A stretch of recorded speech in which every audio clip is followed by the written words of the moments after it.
Everyone needs to make sure you're on mute, please.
All right, everyone, make sure you are on mute.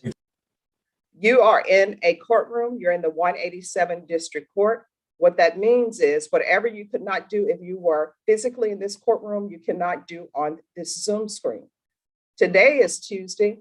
Let's make it a happy Tuesday. Let's not try to turn it into a difficult Monday. To all of the inmates who are at the Bexar County Jail, and I mean you, Melissa, make sure that your mask covers your mouth and your nose. Doesn't work if it is not covering both. And remember, you're doing that not so much for yourself, but for the other people around you. These are the rules of the 187 District Court. If you are on bond, you're at your home or at your work or wherever you may be, you need to find a stationary place.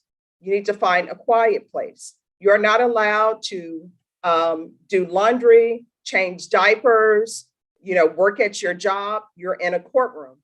If you are at your work, you need to tell your employer that you need to take a break. There is to be no laying on beds, no sleeping in. If you do any of those things, your Tuesday is going to turn into a difficult Monday. To all the inmates, you are not allowed to use the chat box. You are not allowed to use the internet. If you do any of these things, you will be sent back to your cell or your pod. And when you're sent back to your cell or your pod, as you know, and everyone else knows, there are staffing issues. We may see you in 60 to 90 days. If you're on bond, what will end up happening is you are going to be required to appear in person in the 187 District Court, which is located at 300 De La Rosa, and your Zoom privileges will be revoked. And when your Zoom privileges get revoked, you're going to either have to get a Lyft or an Uber. If you take the Via bus, which I used to do, I will tell you, they still do not have change.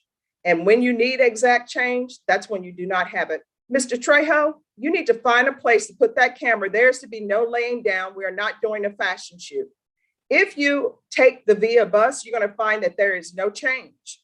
And when you find that there is no change, that bus ride is probably going to cost you $20 when it should be $2, or either $10 when it should be $2. And if you drive downtown, you're going to find a lot of one-ways. You're going to find what I found this morning, which is construction all over Cesar Chavez. And if you're able to make it here through that construction, and if you're able to find parking, you're going to find parking is extremely expensive. So let's not make this a difficult Tuesday. Let's keep it happy. To all the defendants and who are on Zoom at your home, you are not allowed to allow your screen to go dark except for one thing and one thing only. That is if you are on a phone and if you are signing paperwork. Otherwise, your screen should not go dark. The other thing, do not, I repeat, do not eat food on this Zoom screen. Everybody would like to have had their breakfast. I have not had breakfast. And guess what? You're going to have to wait until court is at recess. To all the inmates and attorneys for all your clients, do not tell them they're excused. I'm the only person who can excuse your client. If you excuse your client and your client is an inmate, what's going to happen is going to take us a while to get them back here. I'm going to open the breakout rooms. When I open the breakout rooms, it will invite everyone to go to a breakout room. Do not, I repeat, do not go to a breakout room unless I specifically call you by name and assign you to a breakout room. To all of those accused and who are defendants, your attorney is probably going to want to speak to the prosecutor before they speak to you. So please do not request to go to the breakout room unless someone specifically calls you and assigns you to a breakout room. To all attorneys, if you have a plea bargain agreement, no matter how small you think that plea bargain agreement is, you need to put it in the chat box to the coordinator. She's listed as Ferguson coordinator. Do not call her, text her, email her, asking for a continuance or a reset. I'm the only person who can do that. Attorneys, the prosecutors have the ability to move throughout the breakout rooms. So when you're in a breakout room, put some patience in your pocket, be happy because it's not Monday, it's Tuesday, and be patient when you get assigned to those breakout rooms. Think of those breakout rooms when you go to the doctor's office and you're on time and you think they're going to see you right away and they call you to the back and the doctor's not there. There's someone there to check your weight and your blood pressure. So I guarantee you, if you leave those rooms, the prosecutors will see that the room is empty and they're going to go to the next person. This is the order in which attorneys appear. To the defendants, your name will not be called. Your attorney's name will be called. If you do not hear your attorney's name, it is because your attorney is Zooming in another courtroom or needed to be in person or is out of county. Be patient. We will get them here if at all possible. Attorneys, this is the order in which you'll appear. Anton Hayek, Demetrio Duarte, Adam LaHood, Kimball Ward, Matthew Allen, Paul Smith, Scott McCrum, Tim Molina, Austin Hagee, Mary Peterzak, Alberto Acevedo, John Winter, Kim Gonzalez, Alfredo Ortiz, Kelly McGinnis. Is there any person that I have not called? Any defense attorney? Okay, then let's start off and let's be happy, everyone. All right, Anton Hayek, I'm going to send you to breakout room number 1. I'm sorry, number 3.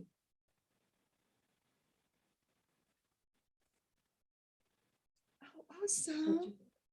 Oh. Okay, Anton Hike is going to breakout room 3 when you're ready, Your Honor. Yes, I've just assigned you.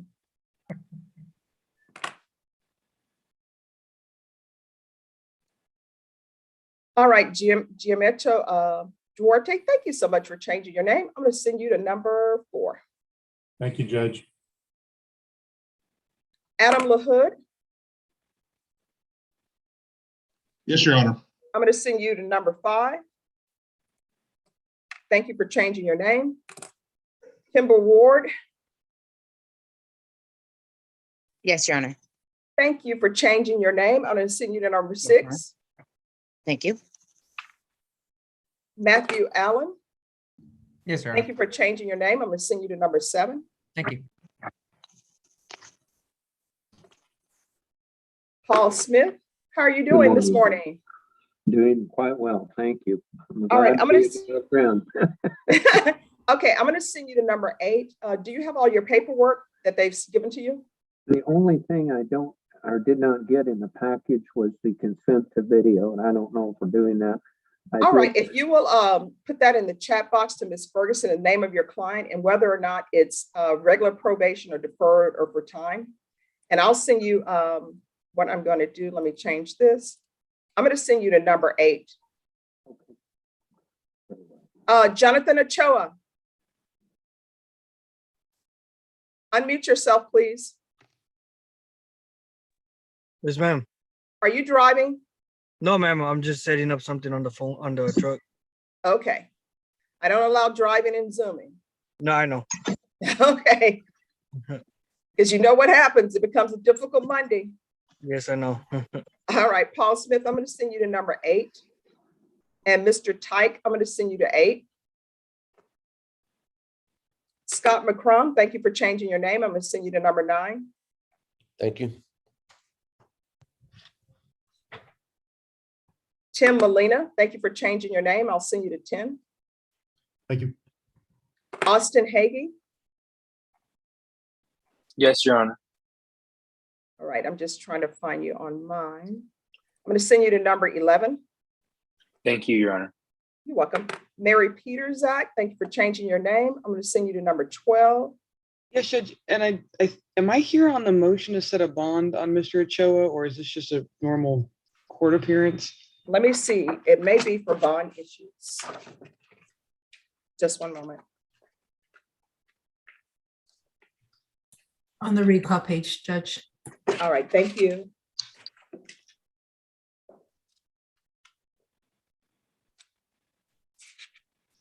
Yes, it's for bond. I'll send you to number 12. You missed lucky breakout room 13 by one. Computer came in just 1 minute later. Next time, next time. Yeah. All right, Alberto Acevedo. I'm Yes, going to Your send you to number 13. Thank you for changing your name. That's a lucky breakout room. Don't jinx it. No problem. John Winter, thank you for changing your name. I'm going to send you to 14.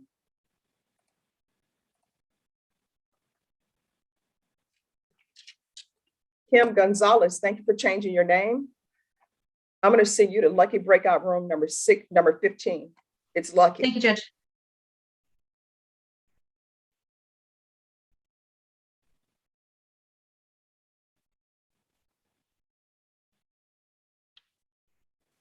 Alfredo Ortiz, thank you for changing your name. But what is it? You did it perfectly. 16. All right, thank you. I'm sending you to lucky number 16. Thank you. You're welcome.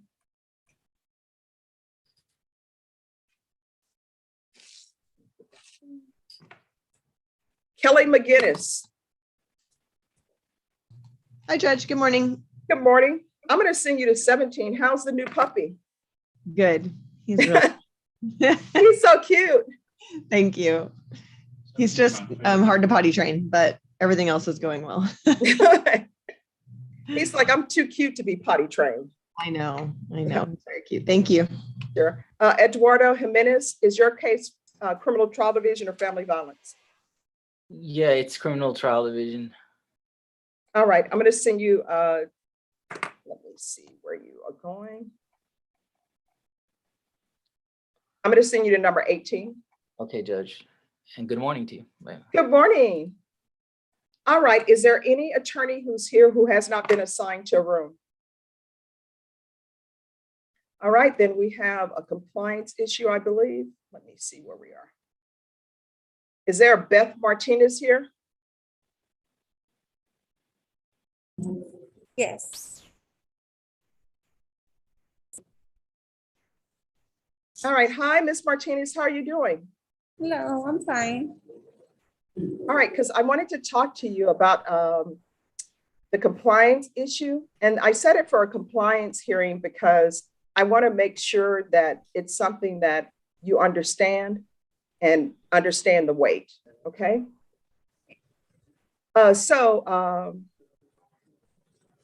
They want to transfer you to the DDRF. Rebecca, do you know how long that transfer is? It's about a 4-week wait after she's medically and legally cleared. All right, so George Sherman, just give me a moment.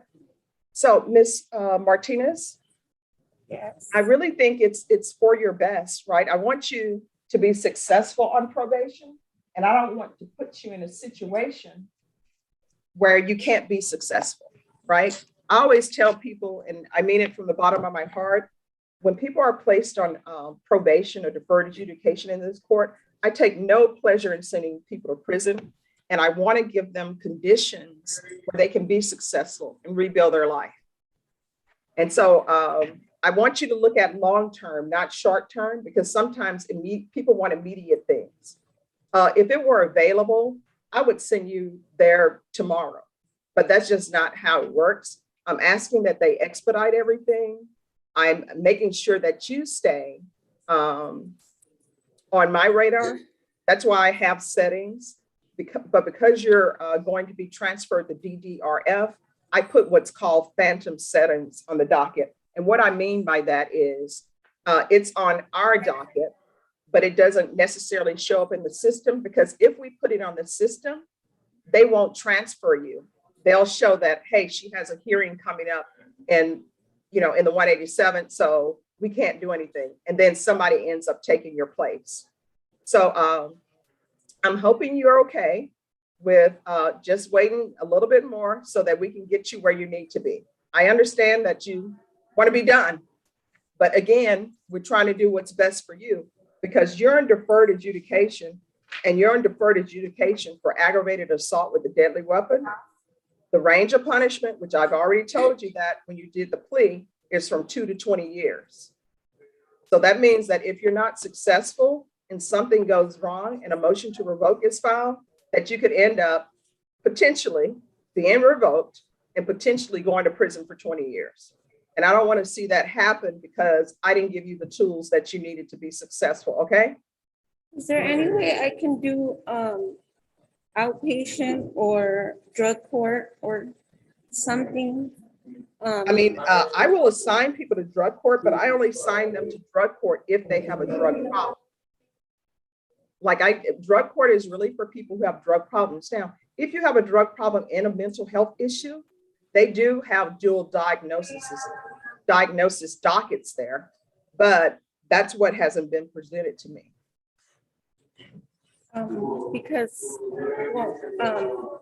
my daughter is in foster home right now. Okay. And I go back to court on March 4th. Okay, And I understand what you're saying because I used to do child protective services cases, and I know you have a limited time to work your program, but I also know that if you are actively engaged, that they can extend the time frame on CPS cases. Who's your CPS attorney? I don't know his name.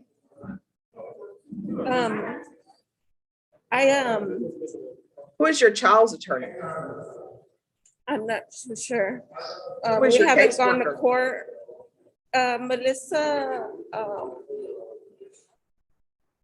I'm not sure on her last name. My lawyer was supposed to contact them. All right, so here's the thing, Ms. Martinez. This is not me giving you legal advice, but this is me speaking in generalities. When CPS has a legal case, that means that you should have been served with legal documents. On those legal documents, if you have that paperwork with you, there should be the name of your attorney listed on there. Because if you couldn't afford to hire an attorney, they would have assigned one to you. So that name should be there. The removing worker's name should be there. And there should be an address for all of them. You should probably write a letter. Or if I were in your situation, I would write a letter to my attorney, asking my attorney to come visit me. I would write a letter to the caseworker or either and say, come visit me. But what I can tell you is if it's a legal case, then what is the legal way is on the CPS side, they will actually have you zoomed into their hearing or either they will have you brought over. And if you have questions, you probably need to speak to your attorney about that.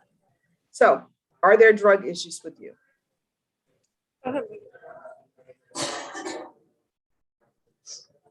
Because I can only refer you to drug court if you have drug issues. Yes. Sorry? Yes. All right, Rebecca, on Miss Martinez, this is what I still want the evaluation done so she won't lose her spot. But if you can add a referral to felony drug court for her, and if you could call let the coordinator know what the issues are with her, that she's on a time frame to obtain or try to obtain her children out of foster care, and see if they can expedite that.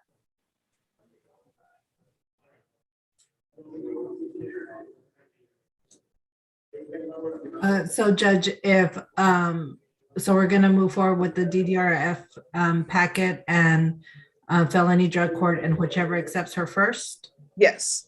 Okay. And Ms. Martinez, if you're not honest with felony drug court is not going to accept you. Do you understand? Yes, ma'am. All right, Ms. Ferguson, can I have a date on her just so we don't lose her, but do a phantom date, please? I call it a phantom date. This is my my movie references are coming out, but people on here are so young, they don't get it. Okay, I'm just waiting. Sure. All right. Norma, can we do it towards the end of February just so we can see where felony drug court is? All right, so we're going to come back on February 28th. And I'm going to send you to breakout room number 1 with probation, and probation is going to go over new conditions with you. And hopefully, felony drug court may be able to see you this week. Okay. All right. Rebecca, what page is she on? She's on the recall page. Okay.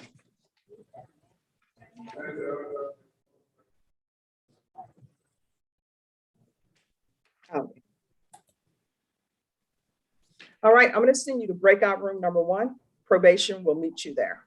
Okay, yes, ma'am. Have a great rest of your day. You too. Thank you so much. You're welcome. All right, Duarte, Demetrio Duarte. Yes, Judge, I have conferred with the state.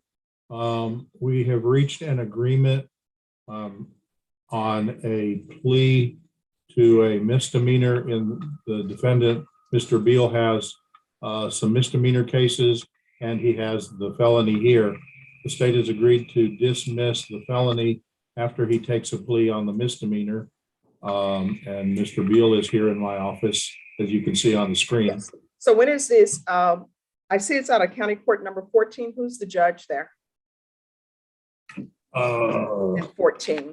Does anyone know? Attorneys, help me out. Is that Carlo Key, Judge? Carlo Key. All right, thank you. So, Mr. Duarte, have you obtained a date from county court 14? We do have a date. I don't have it right in front of me. You want me to see if if Judge Key is available today to do this plea? Let me check real quick, Judge. I can. All right. He is.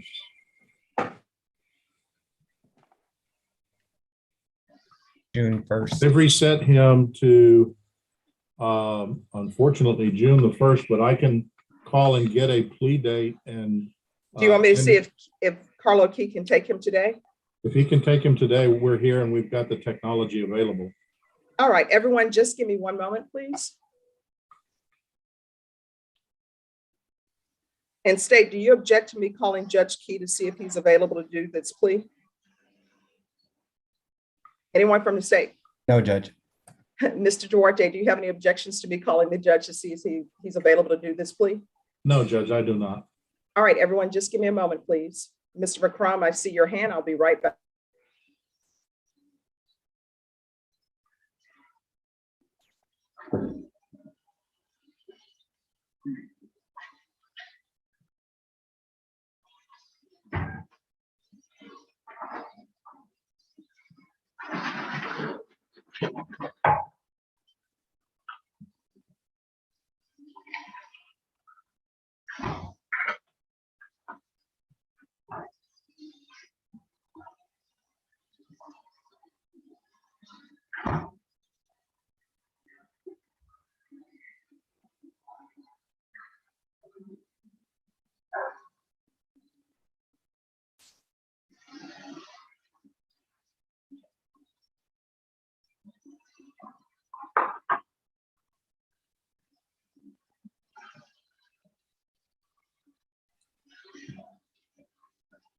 All right, Mr. Duarte, Judge Key is available to do the plea this morning. So they're going to send the court coordinator the Zoom link.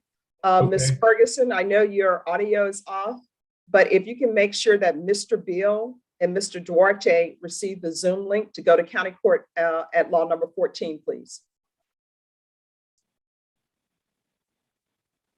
All right, so just give us a moment. That's going to come in. All right. Do I get excused from here and they do my link? Yes. Or Yes, they're going to do the plea. So as soon as Ms. Ferguson gets the Zoom link, she will give that to you and your client, and you can Zoom into his court. He's waiting for you all. okay, I'll take care of it, Judge. Thank you so much. Sure, just give me a moment. Let me put something down.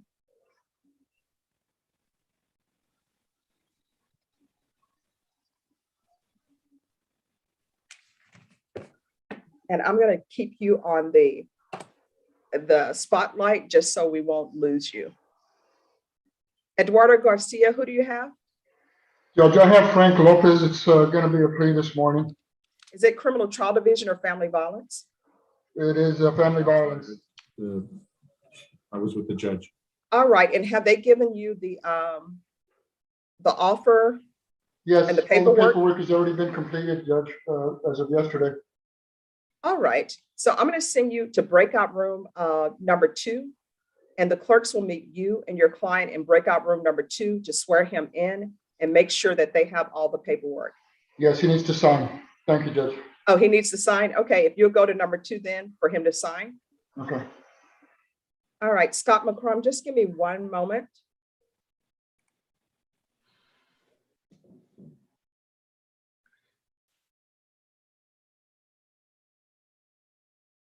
All right, Scott McCrum. Judge, we've conferred again. You brought us back on a short reset for the plea deadline to make sure he had time to think about it, and we have, and he has. And we'd like this to be placed on the trial docket, please. All right, Mr. Eddington, have you had a chance to think about the plea bargain agreement? Yes, ma'am. All right, I just want to make sure everyone has proper time. Ms. Ferguson, if you can put in the chat box, please, trial date. Court is calling 2021 CR 3459, State of Texas versus Quentin Lamont Eddington. Can I have defense announced, please? Scott McCrum for Mr. Eddington. And are you Quentin Eddington? Sorry, Quentin Eddington. Yes, ma'am. All right, how do you spell your first name? It was spelled wrong on my birth certificate. I just spelled it the way my mom said it was supposed to be spelled. Okay, so Quinont, that's how it was on your birth certificate? Yes, ma'am. Oh, I understand. I have some family members where they put it wrong on their birth certificate too. And then it's discovered when people enter the military that the name they've been using since they've been in elementary is not on the birth certificate. Oh, those were the days. So Ms. Ferguson, can you please put a trial date in the chat box? All right. So Mr. McCrum, have you received all the discovery in this case? Yes, I have. Was an offer tendered? Yes. Mr. Eddington, are you rejecting that offer and requesting a jury trial? Yes, ma'am. All right, so the date I've been giving for a jury trial date is March 4th. We have previously, you previously had a plea deadline offer, and I extended it so you could think about the offer once your attorney had all the discovery. Have you had a chance, ample opportunity to think about the offer and whether or not you wanted to accept it? Yes, ma'am. I had a chance. I thought it over. I'm not taking it. I'm sorry. Okay, you need to speak up. I'm sorry. Oh, I'm sorry. These Bluetooths a little weak. I said, yes, ma'am. I had time to think about it. All right, and so you want a jury trial? Yes, ma'am. All right, your jury trial date is March 4th. Defense, do you have any objections to March 4th as a jury trial date? No, Your Honor. All right, Mr. Eddington, do you have any objections to March 4th as a jury trial date? No, Your Honor. All right, so your jury trial date will be March 4th. You'll need to appear in person in the 187th District Court at 9 a.m. The courtroom is located at 300 De La Rosa on the 4th floor. If jury trials are suspended, your attorney will be informed, in which case you'll appear by Zoom. Do you understand? Yes, ma'am. All right, so when is your jury trial date? March 4th. Which court? I'm sorry, I forgot it. The number for 187. 187. What's the address? Wasn't too sure on the address, ma'am. It's 300 De La Rosa. So let's try this again. Your jury trial is set for March 4th in the 187th District Court at 9 a.m. The courtroom is located at 300 De La Rosa. So when is your court date? March 4th. Which court? 187. All right. And the reason why I do this is because sometimes people will come downtown and they end up going to the Frio courthouse, and then they don't know what court they're supposed to be in. So you should be able to remember, you're young, you should be able to remember 187 or either 300 De La Rosa but most definitely remember March 4th, okay? Yes, ma'am. All right, Mr. McCrum, if there's nothing else, you and your client are excused. Thank you, Judge. I do have an 11 o'clock bond hearing with you that I'll be logging back on for. All right, thank you. Thank you. Judge Hayek's back. All right, just one moment. Carl Alexander, Morning, Judge. good morning. Who do you have? David Solar or Solar. Criminal Trial Division or Family Violence? It's an MTR, Judge. Should be CTD. Okay. And are you calling from Dr. Strange's place? Thank you for getting it. I finally learned how to do these crazy backgrounds, and I knew a Marvel fan like you would actually get it. No one's Thank got you. Well, I'm so happy because people don't get my references. You know, I almost I didn't have time, I was running late today, but there's a backdrop of Wakanda in the background. I almost Well, had you need to bring Wakanda next time you're here. Okay. I'm going to send you to breakout room number 19. Thanks, Judge. And everyone, let me just check to see if I have received the Zoom link for County Court 14. Everyone, just give me one moment. I know it appears that I'm not doing anything, but I'm signing paperwork. So just one moment.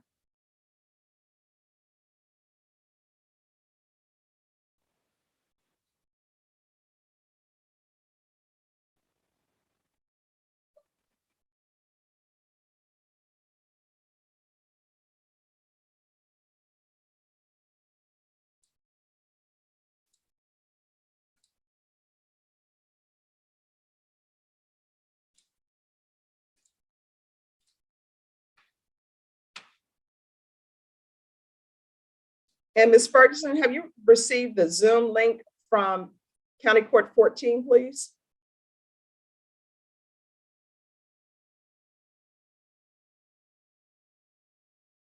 And if you could put the answer in the chat box.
All right, thank you.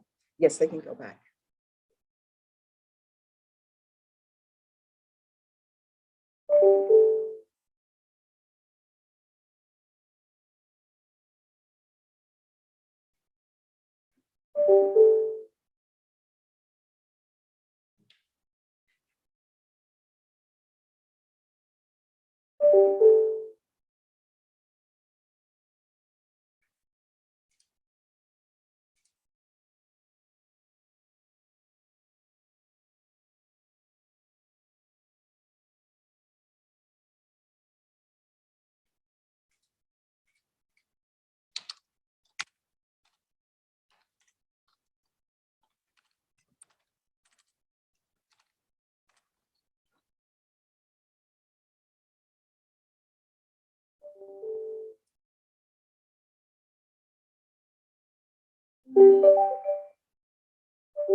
All right, so I've received an email from County Court at Law number 4. Let me just go there.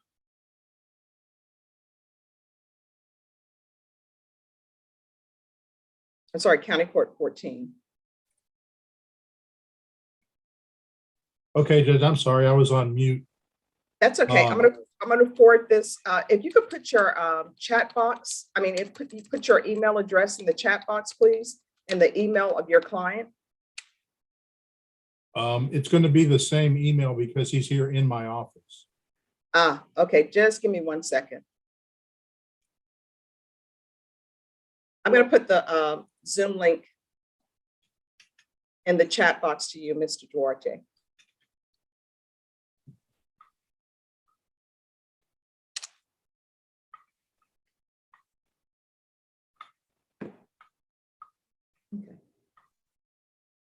All right, so you and your client are excused. Did you see the Zoom link? Yes, 825577490444. I got Yes. it. All right, thank you. Thank you, Judge. All right, everyone, thank you so much for your patience. Anton Hayek. Judge, I've conferred with the state and my client. You might recall you already asked him if he's ever going to change his mind. He said no, he does not accept a plea offer. Oh, no, that's fine. I'm not forcing anyone to accept a plea agreement. No, that's wasn't quite the point. We've been down this road already. Yeah. Nothing's changed. All right, Ms. Ferguson, if I could have a jury trial date for Mr. Morales. Are you Mario Morales? Could you raise your hand for me, please? All right, the court is calling 2019 CR 9698, State of Texas versus Mario Morales. Can I have defense announced for the record, please? Anton Hayek for Mr. Morales, ready. Mr. Morales, can you unmute yourself, please? Hold down the space bar. It's the longest key on the keyboard. Are you Mr. Morales? Yes, Judge. All right, Yes, Ms. Judge. Ferguson, if you could put the trial date in the box, please. All right, Mr. Anton Hayek, have you received all the discovery in this case? I believe I have, Your Honor. Have you received an offer? Oh, yes, Your Honor. Mr. Morales, are you rejecting that offer? Yes, Your Honor. All right, your jury trial date will be March 18th. Defense, any objections to March 18th as a jury trial date? Let me check. I talked to a female. Oh, yeah. That date is free right now, Your Honor. All right, your jury trial date is March 8th. March 18th. Mr. Morales, your jury trial date will be March 18th. If jury trials are not suspended, you will be brought over to the 187 District Court at 9 a.m. dressed for trial. You will be brought over in whatever clothes you were arrested in or were brought with you to the jail. If you wish to have different clothing for your trial, you'll need to make arrangements with your attorney. Mr. Hayek, if there are any issues with the exchanging of clothing, let the court know. We'll see if we can expedite that. However, Thank you, Mr. Morales, if you're on bond, you will need to come to the 187 District Court. It's located at 300 De La Rosa at 9 a.m. on March 18th, dressed for jury trial. Do you understand? Yes, Your Honor. When is your jury trial date? March 18th, What time? 9 a.m. Which court? 187 Court. All right, thank you. We'll close the record. Mr. Hayek, you're excused. Thank you, Your Honor. Mr. Morales, you're excused. Ms. Ferguson, 16A can go back. Thank you, Judge. Eduardo Jimenez. Yes, Judge. I had Fabian Vega in CTD.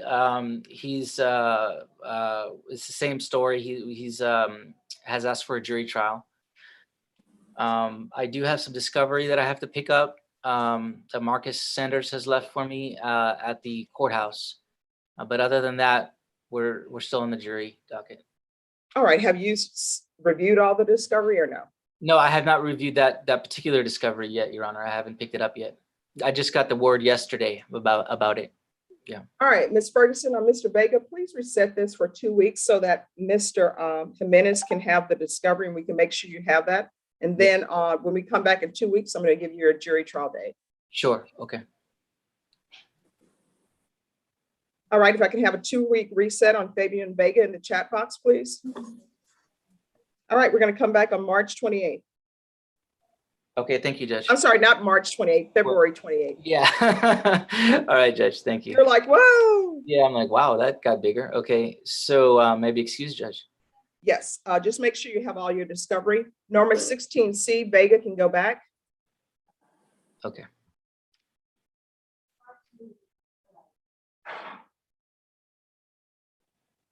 All right, everyone, just give me a moment.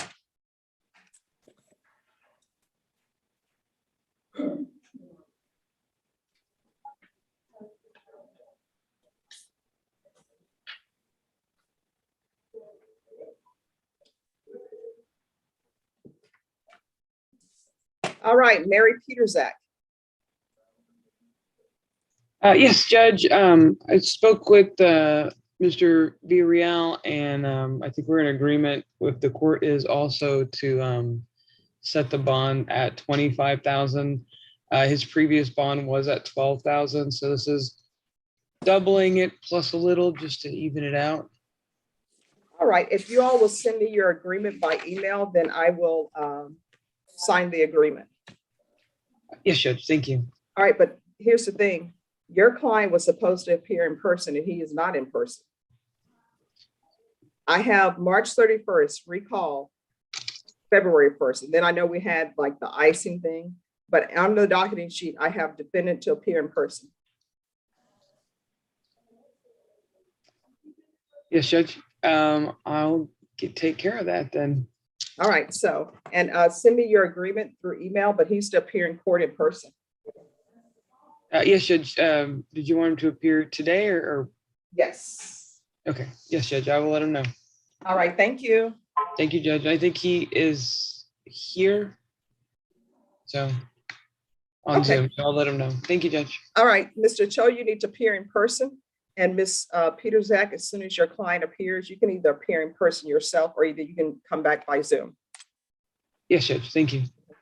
All right, Derek Edmonds. Good morning, Judge. How are you? I'm doing great. How are you doing? Not too bad. I have Leland Dyer. He's logged in. It's a family violence case set for trial. What name is he under? Dyer, I think D-Y-E-R. He's not here. I just saw him a moment ago, I thought.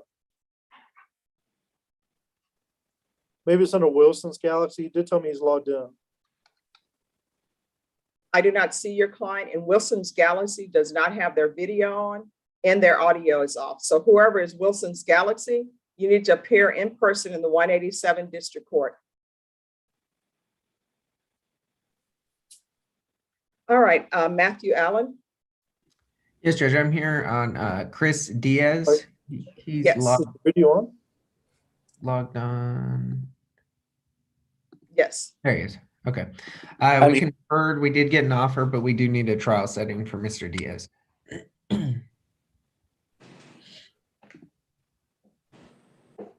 Mr. Diaz, Yes, Judge. your video was off. I did make the announcement at the beginning of trial. Under no exceptions, your video should not be off unless you're signing paperwork. You have not been signing paperwork and your video was off. That is not allowed. So you need to appear in the 187 District Court. It's located at 300 De La Rosa. Do you understand? Yes, and in my video, I had an alert that came in and it went over my chat, and during that time, I'll see you in the 187, Mr. Diaz. Okay. Okay. All right, Mr. Allen, you can appear by Zoom, but your client needs to appear in person. Okay, thank you, Judge. You're welcome. Alberto Acevedo. Yes, ma'am. I have Marla Garrison. We just need to remain on the trial docket.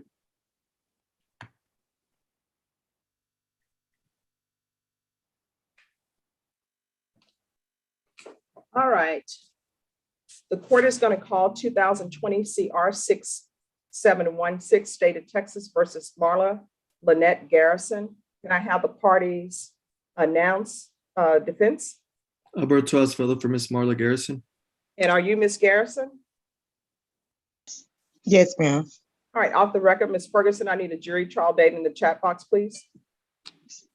All right. Defense, have you received all the discovery in this case? Yes, Your Honor.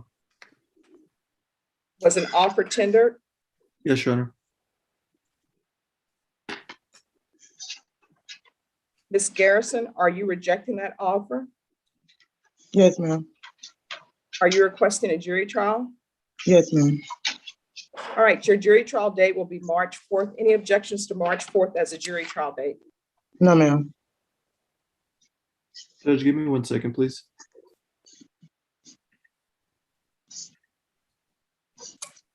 That works, Your Honor. All right, your jury trial day will be March 4th. You'll need to appear in person, dressed for trial in the 187 District Court on March 4th at 9 a.m. The courtroom is located at 300 De La Rosa. Do you understand? Yes, ma'am. All right, so when is your jury trial date? March 4th, Which courtroom 187, and the address?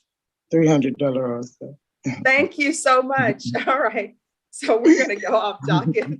Thank you. Have a great rest of your day. I'll see you both then. Okay, you Mr. do the same, Acevedo, sir. I'm sorry? I say you do the same, hon. Oh, thank you. Mr. Acevedo, if for any reason jury trials are suspended, then of course you'll appear by Zoom. Thank you, Your Honor. Thank you. All right. All right, who is the prosecutor on Tyke? Prosecutor for Tyke. Is there a prosecutor available? Yes, Judge, Showray's here.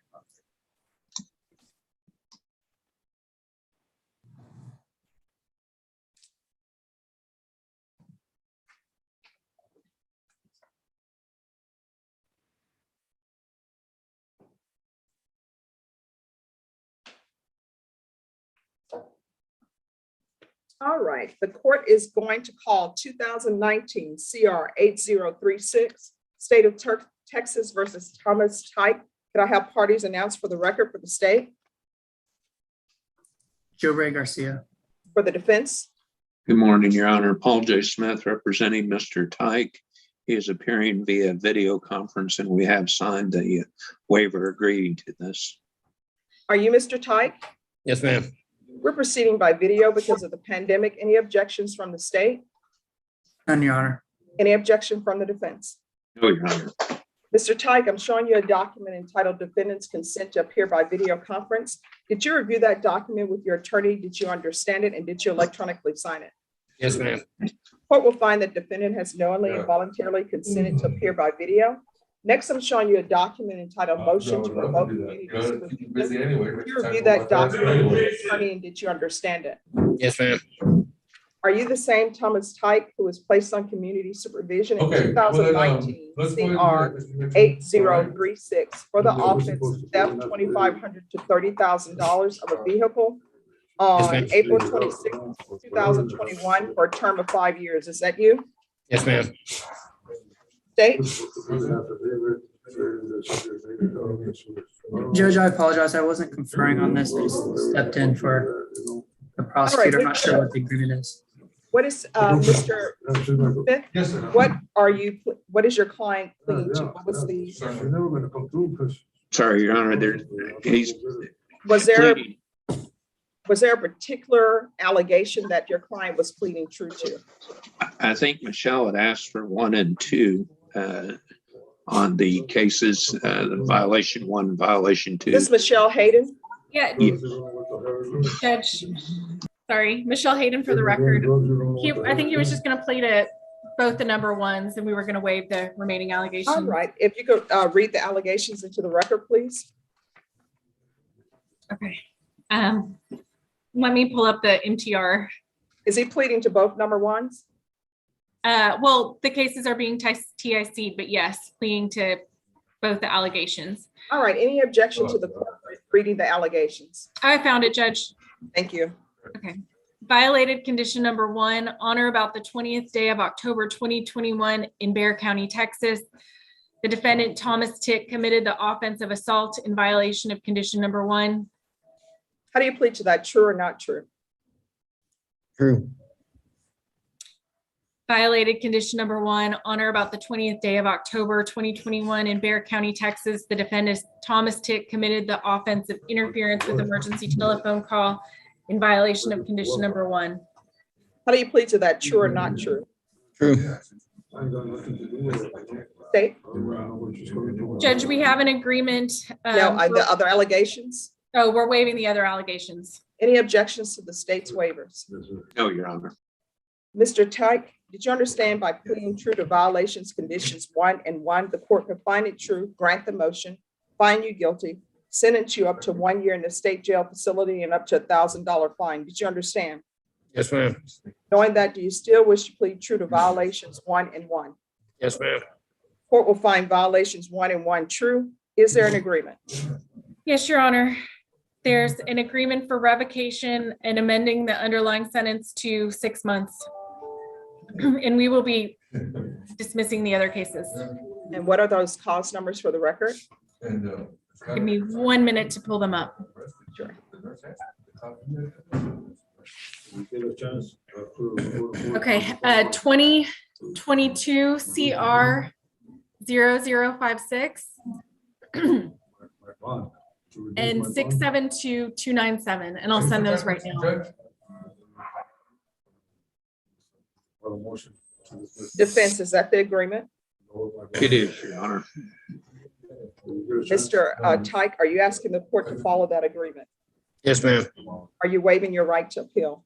Yes, ma'am. All right, the court will, as previously stated, find violation of conditions 1 and 1 true. Court will grant the motion, sentence you to 6 months in the state jail facility, give you credit for any time served, take in consideration 2022 CR 0056, cause number 672297. There's to be no contact with Tan Nguyen, Nguyen, Richard Heath, Heath, and Deborah Daniels. And Judge, we'd also ask for a no harmful contact order with Jennifer Tick. We have no objection, Your Honor. Does she want to have contact with him? Yes, Your Honor. I really don't believe I have jurisdiction to do a no harmful or injurious contact with her. And I don't believe that's going to play a part in his parole. So it's either going to be no contact or nothing. We would ask that the court waive that and nothing. My client has medical conditions that require treatment, including diabetes and another serious illness that we're trying to get treatment for as quickly as possible. All right. I don't have the jurisdiction to do it, but I'll put the no harmful or injurious contact. And what is the first name? Jennifer, same last name as defendant, TYK. All right, no harmful or injurious contact with Jennifer Tick. I'm going to show you, I'm sorry, Tyke. I'm going to show you what's entitled Trial Court Certification of Defendant's Rights to Appeal. Did you review that document with your attorney? Did you understand it? And did you electronically sign it? Yes, ma'am. This is a plea bargain agreement because I followed your plea bargain agreement. And because you waive your right to appeal, you do not have the court's permission to appeal. Do you understand? Yes, ma'am. And also because this is a felony conviction, you're not allowed to own or possess any weapons or ammunition. Do you understand? Yes, ma'am. All right, we can go off the record, Mr. Tyke. I don't know what your medical issues are, but I do know that in this time that you're in, you need to be nice to people and start trying to send out good vibes to other people. Do you understand? Yes, ma'am. All right, I'm gonna see. All right, good luck to you, Mr. Tyke. Thank you, ma'am. Thank you. Have a nice day. Norma, Tyke 187 can go back. May I be excused, Your Honor? Yes, you're excused. Thank you. Judge, whenever you have a moment.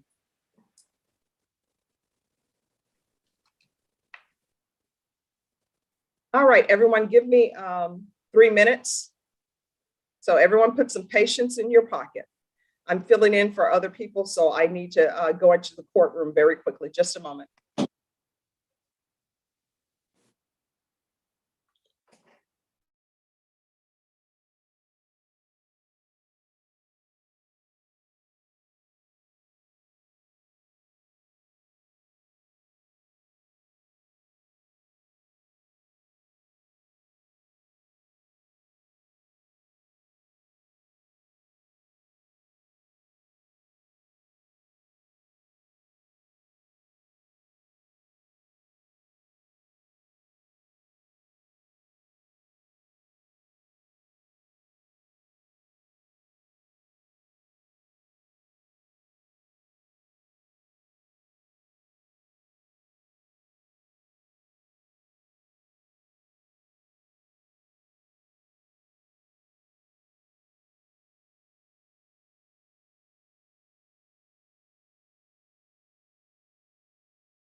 All right, everyone, thank you for your patience.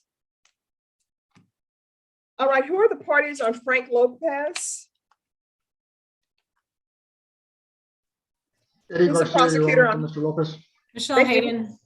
Thank you. All right, Brenda, are you ready? Sorry, Judge. Oh, no problem. The court is calling 2022 CR 0696, State of Texas versus Frank Lopez. Could I have parties announced for the record? Michelle Hayden for the state. And Eddie for the, Garcia for Mr. Lopez, Your Honor. and are you Mr. Lopez? Can you unmute for me, please? Just hold down the space bar. It's the longest key on the keyboard. Hold it down. Don't let it up. All right, are you Mr. Lopez? Yes, I am. We're proceeding by video because of the pandemic. Any objection from the state? Any No, Your objection? Honor. Any objection from the defense? No, Judge. Mr. Lopez, I'm showing you what's entitled defendant's consent to appear by video. Did you review that with your attorney? Did you understand it and did you sign it? Yes, Your Honor. Court will find that defendant has knowingly and voluntarily consented to appear by video. Defense, I'm showing you what's entitled acknowledgement of discovery. Have you received all the discoveries to review it with your client? I have, Your Honor. Court will find that the state is in compliance with discovery. Mr. Lopez, I'm showing you what's entitled true bill of indictment. Did you review that document with your attorney? Did you understand it? Yes, Your Honor. Counsel, do you waive the reading of the indictment? I do, Judge. State, are you proceeding on the indictment as presented? No, Your Honor, we're proceeding on the lesser included offense of assault, bodily injury, family, household. Any objection? None. Mr. Lopez, I'm going to show you a document entitled Court Admonishments and Defendant's Waivers and Affidavit of Admonitions. Did you review that document with your attorney? Did you understand it? Did you electronically sign it in all the appropriate places? Yes, Your Honor. Did you understand what you're charged with is assault, bodily injury, family, or household? That's a Class A misdemeanor. The range of punishment is up to 1 year in the Bexar County Jail and up to a $4,000 fine. Did you understand? Yes, Your Honor. If you have a plea bargain agreement with the state, the court does not have to follow your plea bargain agreement. If for any reason the court does not follow your plea bargain agreement and gives you more than you bargained for, the fact that you entered a plea will not be used against you, and you will be allowed to withdraw your plea. Did you understand? Yes, Your Honor. Did you understand you have a right to jury trial, a right for your attorney to cross-examine and confront any witnesses, calling the right to remain silent? Yes, Your Honor. Did you understand by entering this plea bargain agreement, you were giving up those rights? Yes, Your Honor. And did you intend to give up those rights and enter into a plea bargain agreement in this case? Yes, Your Honor. Counsel, has your client been able to provide you with any defenses to this offense? He has, Your Honor. Do you believe he has a rational as well as a factual understanding of the charges against him? I do. Do you believe he's currently competent and was legally sane at the time of the offense? Yes. Mr. Lopez, has anyone threatened you, coerced you, or placed you in fear to get you to enter this plea? No, Your Honor. Has anyone promised you anything other than the plea bargain agreement to get you to enter this plea? No, Your Honor. Are you satisfied with the way you've been represented? Yes, Your Honor. Are you a U.S. citizen? Yes, I am. Court will find that defendant has knowingly and voluntarily waived his right to jury trial. I'm showing you the plea bargain page. Did you review that page with your attorney and did you understand it? Yes, I did. I According understand. to the plea bargain agreement, the state is proceeding on the lesser included offense of assault, bodily injury, family, or household. They're asking that your punishment be assessed at 87 days in the Bexar County Jail. There are no applications. There's to be an affirmative finding of family violence, and there's to be no harmful or injurious contact with Adolfo Lopez and credit for time served, which I must give. Did you understand with the affirmative finding of family violence, you're not allowed to own or possess any weapons or ammunition? Yes, Your Honor. Did you understand with an affirmative finding of family violence, you're not allowed to be designated as primary custodial parent? Yes, Your Honor. Did you understand that to be the entirety of your plea bargain agreement? Yes, Your Honor. Defense, is that the plea bargain agreement? It is, Judge. State, is that the plea bargain agreement? Yes, Your Honor. Next, I'm going to show you the paragraph entitled Waiver of Appeal. Did you review that paragraph with your attorney? Did you understand it? Did you electronically sign it in all the appropriate places? Yes, Your Honor. Did you understand by signing that you're waiving your right to appeal the only items that can be appealed are written pretrial motions that have been filed, heard, and ruled upon by the court? Did you understand? Yes, Your Honor. Counselor, have there been any such motions? No, Your Honor. Then to the offense, the lesser included offense of assault, bodily injury, family, household, how do you plead? Guilty, not guilty, or no contest? Guilty. State, any evidence to support the defendant's guilty? State offers State's Exhibit 1 its attachments into evidence. Any objections? No, Your Honor. Mr. Lopez, I'm showing you what's entitled Waivering Consent to Stipulation of Testimony and Stipulations. Did you review that document with your attorney? Did you understand it? Did you electronically sign it in all the appropriate places? Yes, Your Honor. Again, did you understand you have a right to jury trial, a right for you or your attorney to cross-examine and confront any witnesses the state will call and the right to remain silent? Yes, Your Honor. Understand. Did you understand that today the state will be presenting evidence in the form of from witnesses' statements and police reports, but most importantly, there will be no live testimony. Did you understand? Yes, Your Honor. Court will find that defendant has knowingly and voluntarily waived and consented to stipulation of testimony and stipulations. The court will accept it to evidence, states exhibits 1 and attachments, and review the same. Yes, sir, I know, it'll be a big help, but I've been going around, I can take care of my payments, and everything like that, right here, I'm handicapped, All right, after reviewing states exhibits 1 and attachments, the court will find there's sufficient evidence to find you guilty, and the court will find you guilty of the lesser included offense, bodily injury, family, household. Are you proceeding with sentencing? Anything you wish to say on behalf of your client? Mr. Lopez? Yes, You're already sworn and under oath by being sworn in by the clerks. Who is Adolfo Lopez to you? it's my older brother. All right, so what is going on in your family where you and your brothers are getting into fights? It was a minor argument. No one was really hurt or assaulted as far as any punches thrown. We got into an argument. He held me down until the police got there. No one was injured. All right, is your mom still alive? Yes, Your Honor. How do you think this affected her? You know, mothers don't like their children getting into fist fights. She was upset. She was asleep at the time. Me and him had an altercation in the front yard. She was asleep. And this was at her home, right? Yes, Your Honor. I live there. How old are you? 38. All right, and how old is your brother? 55 or something. Do you see how silly that sounds, for want of a better word? Your mother does not want her grown sons physically fighting each other. You both are supposed to love each other and protect each other. You understand? I understand, Your Honor. All right, so if alcohol was a problem, then don't drink any more alcohol. Whatever was the problem, y'all need to solve it. Yes, Your Honor. And when you get home, for your mother's sake, apologize to your brother, even if you don't mean it. Just smile it and say it. I will. Apologize to your mom. Yes, Your Honor. All right, I'm going to sentence you to 87 days in the Bexar County Jail. There's an affirmative finding of family violence. There's been no harmful or injurious contact with Adolfo Lopez. And I'll give you credit for any time served. I'm going to show you what's entitled Trial Court Certification of Defendant's Rights to Appeal. Did you review that document with your attorney? Did you understand it? And did you sign it electronically? Yes, Your Honor.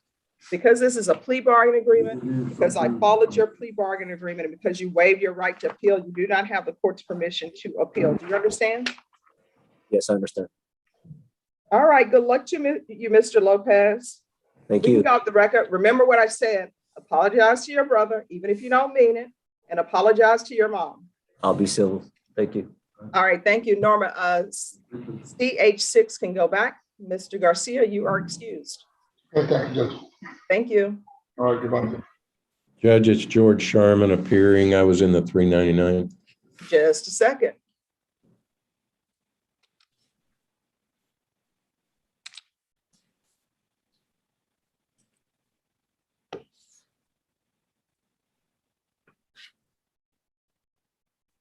All right, Rusty Geyer, who do you have? Lisa Brent, she's present. And we'd like. I said Rusty Geyer. Who do you have? Sorry. Hold on, George. Hold on. Okay. All right, Rusty, who do you have? James Madrone, Your Honor, we've received a offer and we are ready for trial. All right, just give me a moment. Is that Taurus? No. Your Honor, All Mr. right. Geyer is piloting the boat in this case, and I'm just riding in the back. All right, well, just give us a moment. But I like the way George Sharman just comes in. Even if I would have called John Winter, George would have been like, okay, fine, let me just pretend like my name was called. I All think right, then. especially if you called John Winter. Yeah. All right, so this is what we're going to do. Mr. Geyer, I thought you needed to see someone. So I'm going to put you in the order in which you should be in. So just give me a moment. Kim Gonzalez. Yes, Your Honor, we've conferred with the state. We were given an offer. The only thing is that I have a couple of motions to be heard. And I just sent them to Mr. Villarreal. I sent them to the prior prosecutor, not knowing he was in there, so he may need some time to review those, And, but and they're where pretty is Steve? straightforward. Where's Steve Sancho? He's here, Judge. He's still in the breakout room, it looks like, Your Honor, in room 15. Okay. Okay. I can go in there and grab him if you need me to. Yes, if you could, please. Yes, Judge. All right, John Winter on Dennis Trejo. Sure, Judge. So on Dennis Trejo, the prosecution still needs to talk with the complainant, and I still need to get insurance information. So we're asking for a quick reset on that, like maybe 30 All right, days. so on Dennis Trejo, because we were here, November 20, who's the prosecutor? Judge, it's me now. Okay, thank you. So, State, when are you going to talk to your complaining witness? We are still exhausting. Like we've attempted to, have been unable to. We're exhausting all means of trying to contact All them. right, because I have here for November 22nd, you guys wanted to try to speak with the complaining witness. Then we came back on January 10th, speak to the complaining witness, and John Winter was to obtain some sort of insurance information. So, Ms. Ferguson, can you put this at the end of February, please?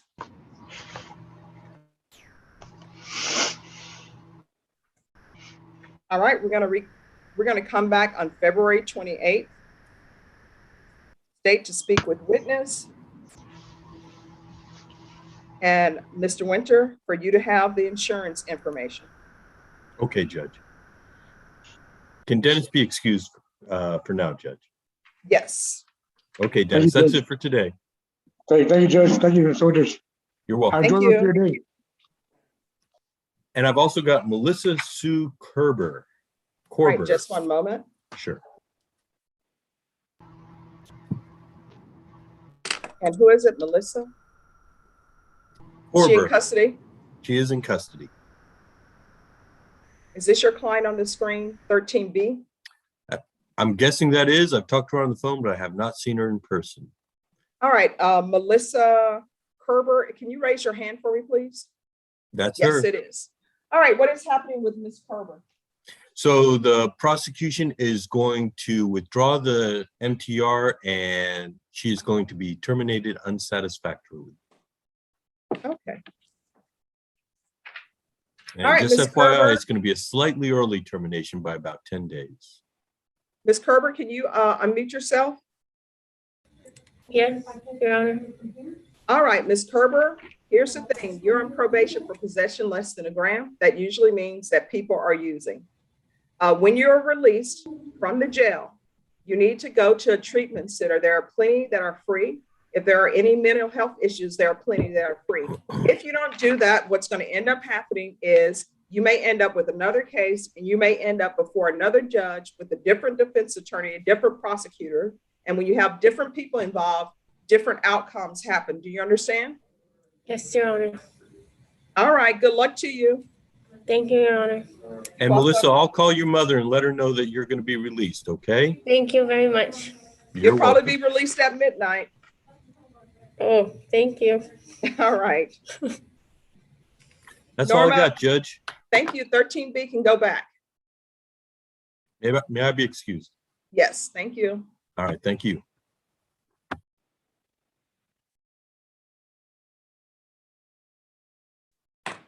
Demeterio Duarte? Yes, Your Honor. I have gone to County Court 4. Can you hear me, I hope? Yes.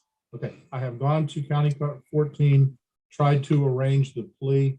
They've got a lot of things going on this morning. They have given me a plea date of February 24th. That's in a couple of weeks, if that's okay. But the prosecutor did not have some access to different materials down in the county court. The judge says he's open to helping, but my prosecutor's a little busy this morning. All right, prosecutors. Your prosecutors in misdemeanor court are busy. Judge, this is Brittany. Yes. He needs to speak to Kevin Stone. He's the one who has the paperwork ready to go. All right. He might have spoken to the other prosecutor. Yes. All right. So if you go back and speak with Kevin Stone, they have the paperwork. I will do that, Judge. Thank you. The prosecutors in the 187th are so fabulous. Great, Who are thank the you. defense attorneys who appear? Thank you. So if you'll Thank go you. back to that soon, I appreciate it. All right, Kim Gonzalez on Mr. Sancho. Yes, thank you, Judge. I believe he's back. And we were given an offer. We do need a trial setting. I just need my motions to be heard when we can do that. And All right, what motions? I have a motion for discovery, a witness list, and a motion limiting. Just 1 second. And Your Honor, I've been able to review those in between the time that Ms. Gonzalez sent them to me, and so I'm ready to proceed if the court's ready. All right, just give me a moment on that then, and let me get the other attorneys taken care of, Ms. Gonzalez. Kelly, Yes, Judge, thank you. the empty chair. All right, Rusty Geyer. And then after Rusty Geyer, we're going to take up George Sherman. So Rusty Geyer and Madrone, James Madrone. yeah, so Rusty Geyer and Pat Montgomery. Morning, Judge. Good morning. Where is your client? He's in the courtroom, so I'm told. All right, to the courtroom. Could I have Mr. Madrone come forward, please?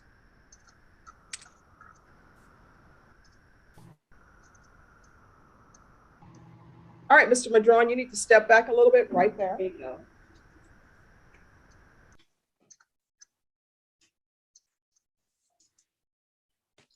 All right, Mr. Geyer, on Madrone, we were set for jury trial, but because of the suspension of jury trials, it didn't go. Is your client still going to be requesting a jury trial? That is correct, Your Honor. All right, Ms. Ferguson, if you could put a jury trial date in the box for Madrone. Court is going to call 2020 CR 1887A, 2021 CR 2437, and 2021 CR 2438, State of Texas versus James Madrone.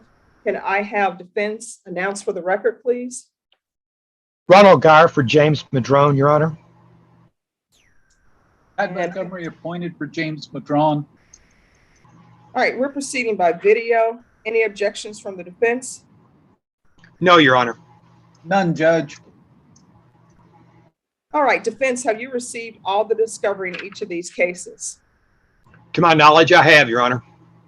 Yes, ma'am, we have. All right, has an offer been tendered? Yes, Your Honor. Yes, Your Honor. Mr. Madrone, are you rejecting the offer in these cases? Yes, Your Honor. Are you requesting a jury trial? Yes, Your Honor. Your jury trial date will be January 21st. Any objections from the defense to January 21st as, I'm sorry, March 21st as a jury trial date? Judge, we're not waiting until January. You're not going to wait? Okay. No objection, Judge. No objection, Your Honor. All right, then, Mr. Madrone, your jury trial date will be March 21st at 9 a.m. in the 187th District Court. If for any reason jury trials are suspended, you will be allowed to appear by Zoom and your attorneys will be informed. But for now, your jury trial date is March 21st at 9 a.m. in the 187th District Court. Obviously, you know where the courtroom is located because you're currently in the courtroom. You will need to appear dressed for trial. Do you understand? Yes, Your Honor. When is your jury trial date? March 21st, What time? 9. All right, if there's nothing else from either side, we'll close the record. Nothing further, Your Honor. May I be excused? Yes, you're both excused. And Mr. Madrone, if you'll remain in the courtroom and they will give you your reset date.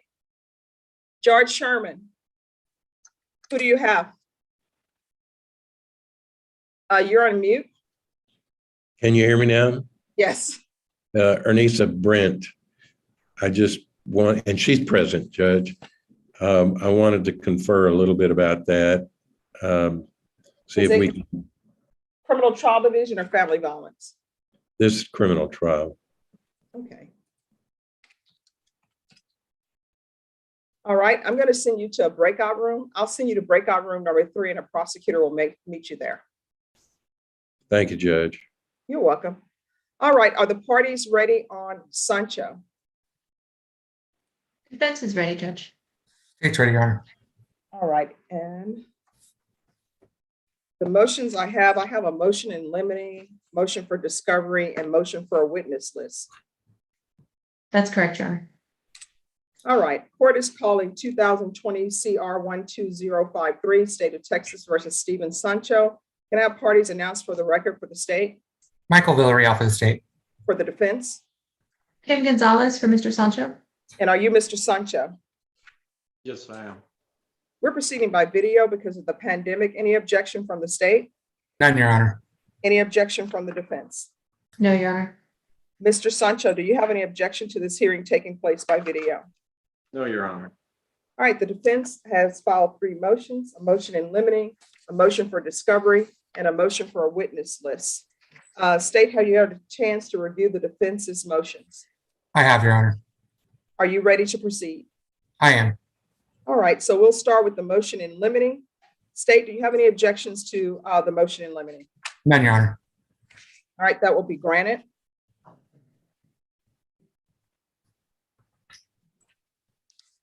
Next, we have motion for a witness list. Any objection? Your Honor, just for some clarification on the motion in the order, we just ask that the state not be forced to produce the address of the victim under Chapter 56A of the Code of Criminal Procedure, and that the discovery of any witnesses' criminal records, specifically the TCIC, NCIC, that we permit inspection but not production under our confidentiality rules. All right, any objection to that, Ms. Gonzalez? No objection, Your Honor.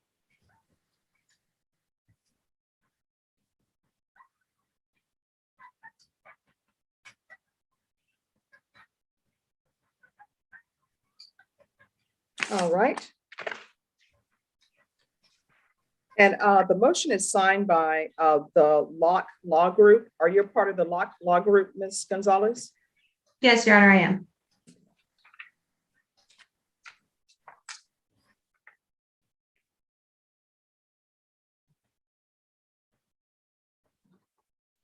And let me write this down, just one moment.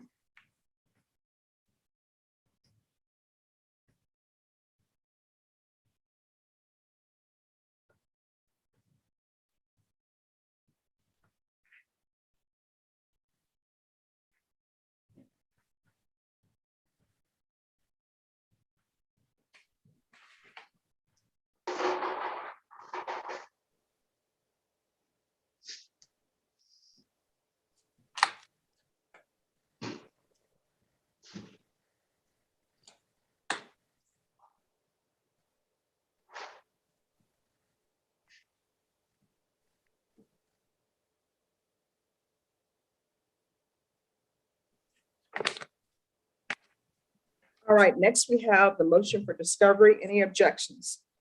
Oh, just a couple, Your Honor. Under Section 1A, we have the same objections or clarifications as we did with the witness list. So no address for the complainant, is that correct? Yes, and the TCIC, NCIC inspection, not production. I have some further issues, but I can wait for the court until it's ready. Oh, no, please Okay. proceed with your other objections. Under Section D, we ask that the order specifically is clear about district attorney work product. It seems to include that, and that we not be ordered to turn over work product other than what is required under Article 3914 of the Code of Criminal Procedure. On Section F concerning physical evidence, I'm not aware of any physical evidence that's in the property room, but if there is some, obviously we can't produce that for the defense, but they be permitted to inspect it at the property room. And then finally on Section H, number 4, concerning CPS records, If the court's ordering us to turn that over, it's fine. We just ask that that be turned over subsequent to a protective order due to the confidential nature of those records. Okay, is there anything else? That's it.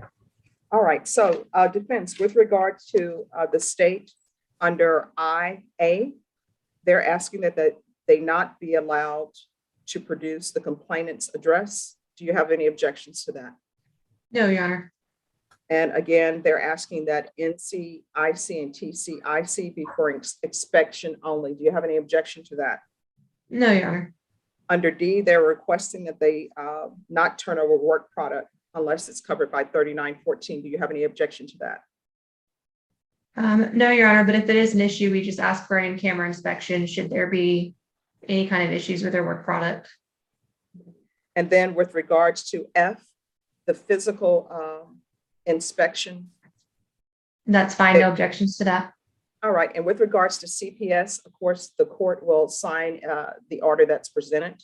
I think, well, I know as a former defense attorney and former prosecutor that it is important that the defense be allowed all of the information so that it can proceed intelligently and their client can proceed intelligently as they navigate the trial. Is there anything else from either side? Nothing further from the state, Your Honor. Nothing from defense, Judge. Thank you. All right, Ms. Gonzalez, before we go off the record, with regards to the CPS records, has your client had a chance to review those? Because I don't want someone to reject a plea offer if they have not reviewed all the evidence. Judge, we have not been tendered CPS records, and that was part of the reason for the motion. Okay. All right, this is what we will do. Ms. Ferguson, let's reset this for the end of, well, for the beginning of March. And that will be to make, yes. I'm sorry, Judge, to interrupt you. I just wanted to, and for Michael's information as well, because I know that he's new to the court. In my prior discussions with the last prosecutor, we were told that they did not believe there were any CPS records. However, we know that there were prior CPS investigations with favorable outcomes. So really that's what we're looking for. Okay, so Ms. Ferguson, if you can give us a date, it's not going to be a jury trial date, Mr. Sancho, yet, because I want to make sure that your counsel has all discovery. So we're going to come back on March 3rd. And I'm going to put it in here as a discovery date. And I'm going to put it down for CPS records.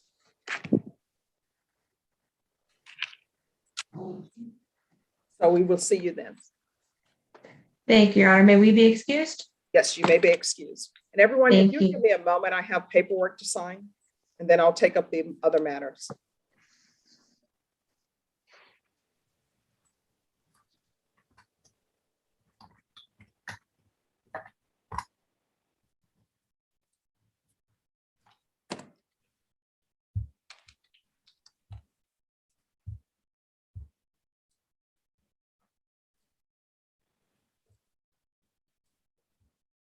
And to the clerks, the paperwork is coming back on the other plea.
All right, everyone, just 1 second.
All right, Robert Maurer, who do you have? You're on mute. I have a recall. It's on a Gabrina Badillo. I had conferred with Marcus last time, and I think we're close to a resolution. He was just going to try to contact the victim. Okay, I'm going to send you to breakout room number 2. Thank you. All right, Kimber Ward. Yes, Judge. I had spoken with Michelle Hayden about my client, Marcus Lewis, and she needed a little bit more time to speak with the complainant. She wanted to see if we could recall it for later this week. All right, Ms. Ferguson, can I have a recall date for Lewis this week?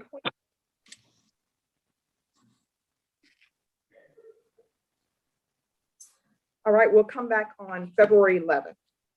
Okay, Mr. Lewis, we're going to bring you back on February 11th.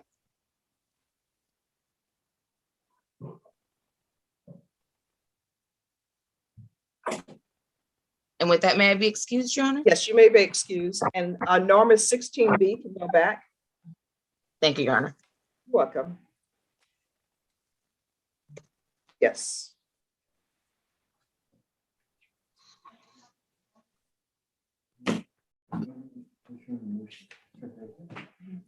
All right, Kelly McGinnis. She's on the phone. We'll get back with her. All right, Alfredo Ortiz.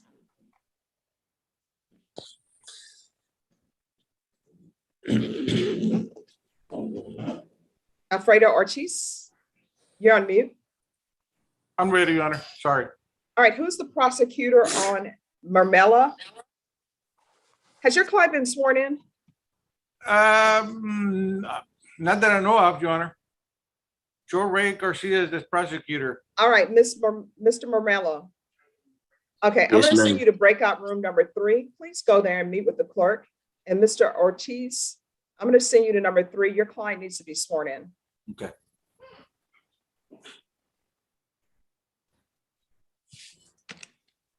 Judge, can I give you a quick update? All right, just 1 moment. And for attorneys, if your camera is not on, I'm not calling on you. Sorry, because I can't see you.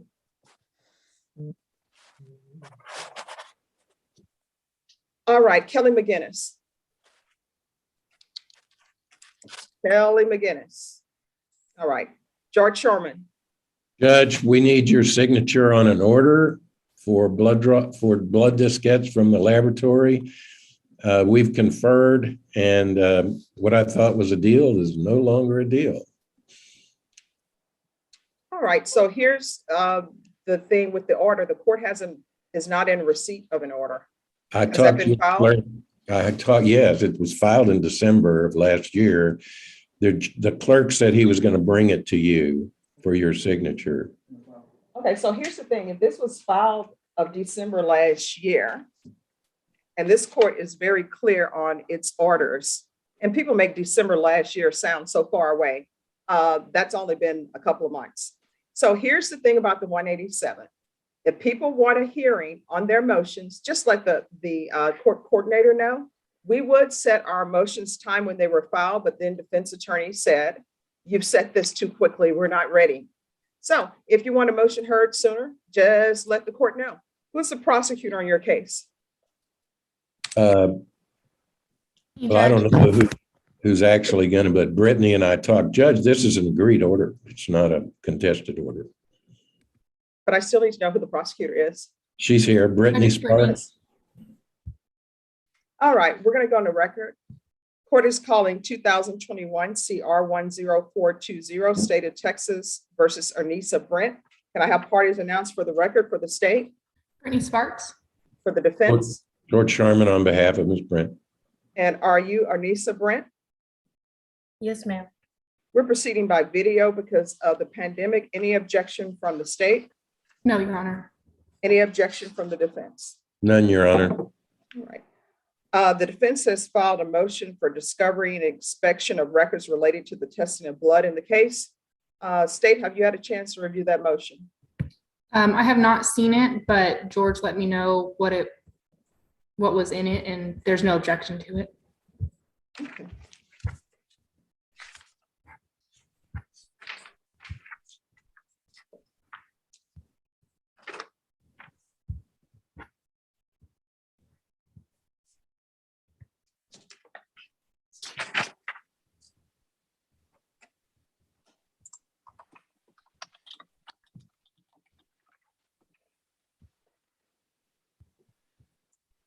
All right, then that will be granted.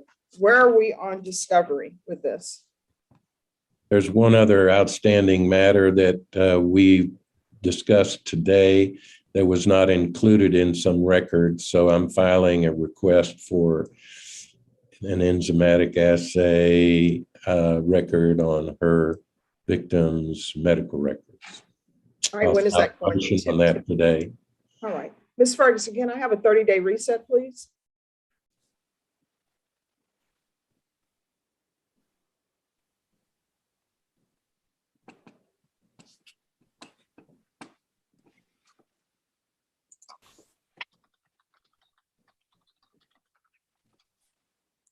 All right, there. Yes, thank you. All right, we're going to come back on March 16th. And I also have in this file that from January, she was supposed to be applying to the Veterans Treatment Court. Is that not happening? What's going on? I'm sorry, I didn't understand the question. On March 10th, I said, I have in the docketing statement, defendant to apply to Veterans Treatment Court.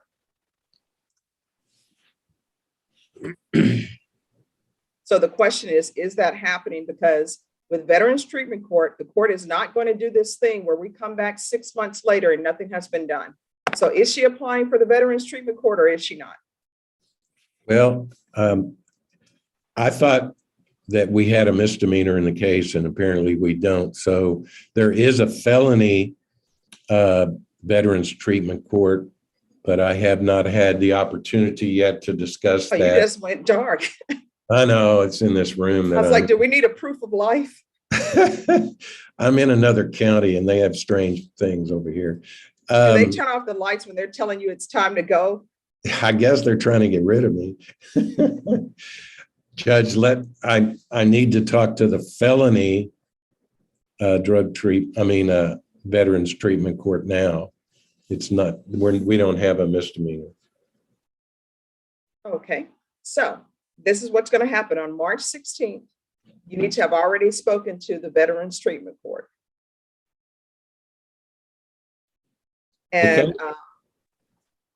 To the state, is there going to be any objection to the application for Veterans Treatment Court? No, Your Honor. Okay, so we'll come back on March 16th, and I'm going to be expecting an update on VTC and an update on whatever orders you need to file. Now, I'm sorry, motions you need to file. Yeah, is Mr. Herman still in charge of that? John Herman is there. I believe Darrell Harris is there. Does state, No. do you know who the prosecutors are there? The prosecutors? I think Darrell left. Oh, but I'm sure he'll still be able to contact you with somebody. If you want, we can see if we can have Mr. Herman zoom in. That would be great. All right. Ms. Ferguson, can you send a Zoom link to Mr. John Herman and see if he can zoom in here, please? And Ms. Brent, I'm seeing you in double. Which one do you want to remain on? And Brenna, we're off the record. It's like something weird is happening, Brenna. Is this a sign that, is this the sign we're all supposed to leave? Is this, what's the name of the movie, 2021 or 2012? Yeah. All right, Ms. Brent, you can choose whichever one you want to be on. Usually people will add an extra one when their phone is about to drop. But, all right. So we're going to get Mr. Herman here. So if you will remain, Mr. Sherman, and if your client will remain, we will get John Herman here. Adam LaHood. Morning, Your Honor. I've conferred with the state judge. I think we have an agreement on this. It is a restitution driven case. So we're going to need some time for her to come up with money, but we did make some good progress on this case today. Where's your client? She's still in the breakout room. Do you want me to go grab her? Yes. I'll be right back, Judge. All right, Kelly McGinnis. Yes, Judge. I spoke with Marcus about our motion and he is not in agreement. So we were hoping that maybe we could actually reschedule it for next week if we have to have a full-blown hearing. All right, are there going to be witnesses? Just probably our client, Judge. Okay, so Ms. Ferguson, on Foster, Sean Foster, can we get a setting for next week? And the defense is telling me they are just going to be calling their client. Who's the prosecutor you were working with? It was Marcus. All right, Marcus, do you anticipate having any witnesses? No, Judge. All right, so Ms. Ferguson, if I could have a date next week for Sean Foster. Hopefully Wednesday, Thursday, Friday. As Charles whispers in the background that everybody can hear. Wednesday, Thursday. Norma. So, hopefully it can be Wednesday, Thursday, or Friday. This is just me using my crystal ball. But maybe not Friday, but also only Thursday morning. And then yeah, I'm going to do it for the 15th. I hope she grants it too. So we're going to recall this for the 15th. A lot of people have been trying to get things set for February 14th so they can blame me for not being prepared for Valentine's Day, but I'm not letting that happen, not on my watch.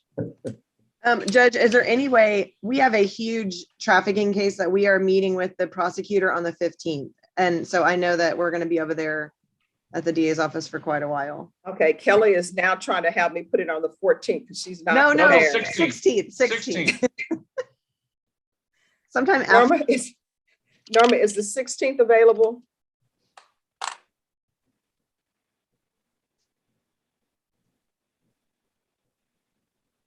All right, we'll come back on February 16th. Okay. Thank you, Judge. Thank May you we so be much. excused? Yes, you're excused. Thank you. Thank you. You're welcome.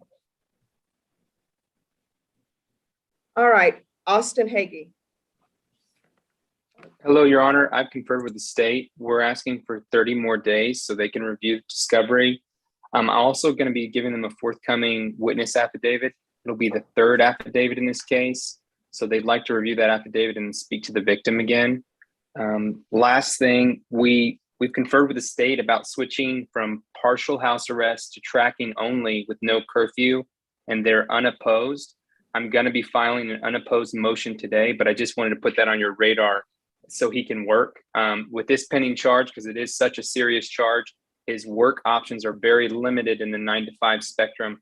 So he's trying to get something in the gig economy that allow him to keep money coming in. All right, if you will send that through an email, attach the agreed order to the email and send it to the state and me, and we'll take care of that. So Yes, on Your this Honor, case, make sure that gets done. all right, thank you. So the state is going to speak with the complainant and you're going to provide them with a witness statement. The third affidavit, Your Honor. There's already been 2 provided. This will be the third. My ink has died. Just one moment.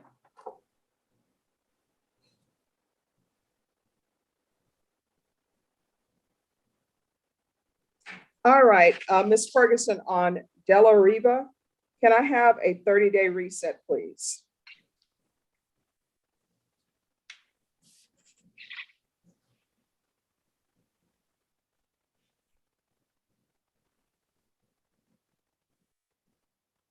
All right, we're going to come back on March 16th.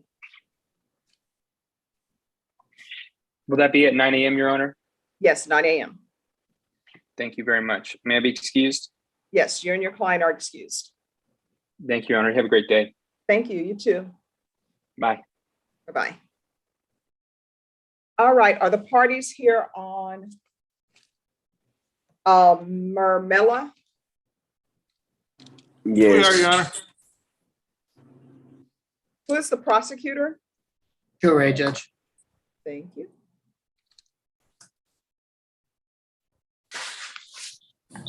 All right, the court is going to call 2021 CR 10421, State of Texas versus Damian Murmella. Can I have the parties announced for the record, please, for the state? Joe Ray Garcia. For the defense? A federal plea for the defendant, Damian Ajaya Murmella. And are you Mr. Murmella? Yes. We're proceeding by video because of the pandemic. Any objections from the state? No, Your Honor. Any objections from the defense? Not from the defendant, Your Honor. Mr. Murmella, I'm showing you what's entitled defendant's consent to appear by video conference. Did you review that document with your attorney? Did you understand it and did you electronically sign it? Yes, Your Honor. Court will find that the defendant has knowingly and voluntarily consented to appear by video. Next, I'm showing you what's entitled application for deferred adjudication or community supervision. Did you review that document with your attorney and did you understand it? Yes, ma'am. Counsel, I'm showing you the discovery acknowledgement. Have you received all the discovery in this case and did you review it with your client? Yes, Yes, I have, Your Honor. I have them in Gmail. No. Mr. Murmella, that's a question for your defense. Whenever I say defense, that means that I'm talking to your attorney. If I'm talking to you, I'll address you, okay? So defense, have you received all the discovery in this case and did you review it with your client? Yes, I have, Your Honor.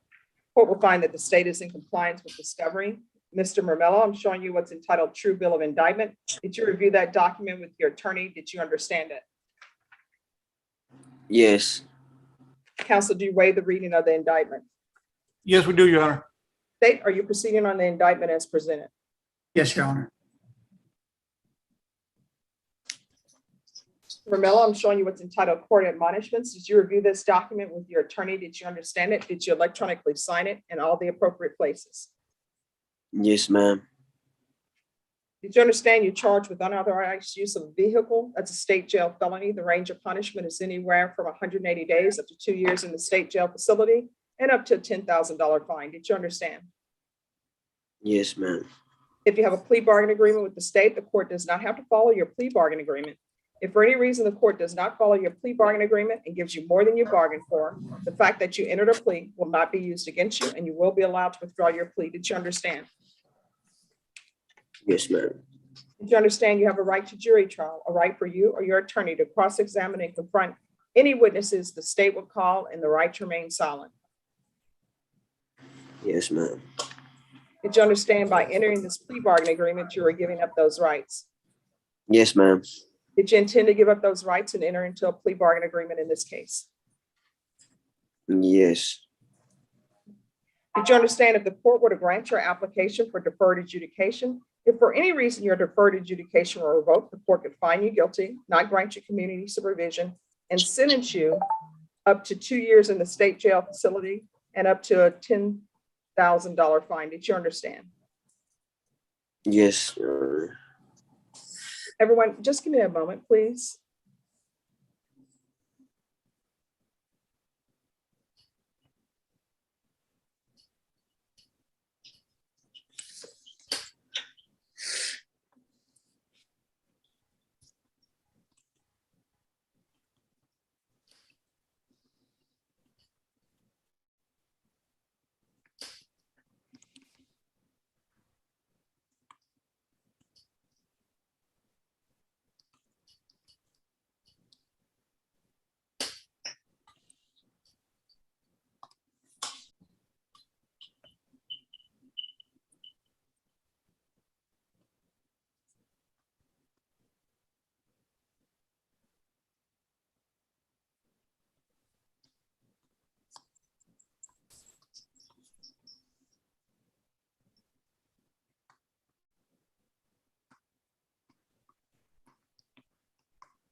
right, everyone, sorry about the break. We are back.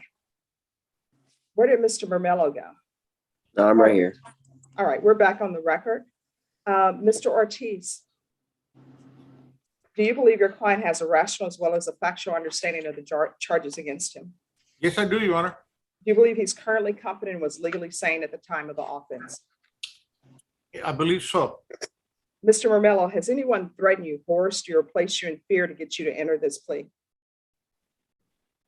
No, Has anyone promised you anything other than the plea bargain agreement to get you to enter this plea? no, Are you satisfied with the way you've been represented? yes, Are you a U.S. citizen?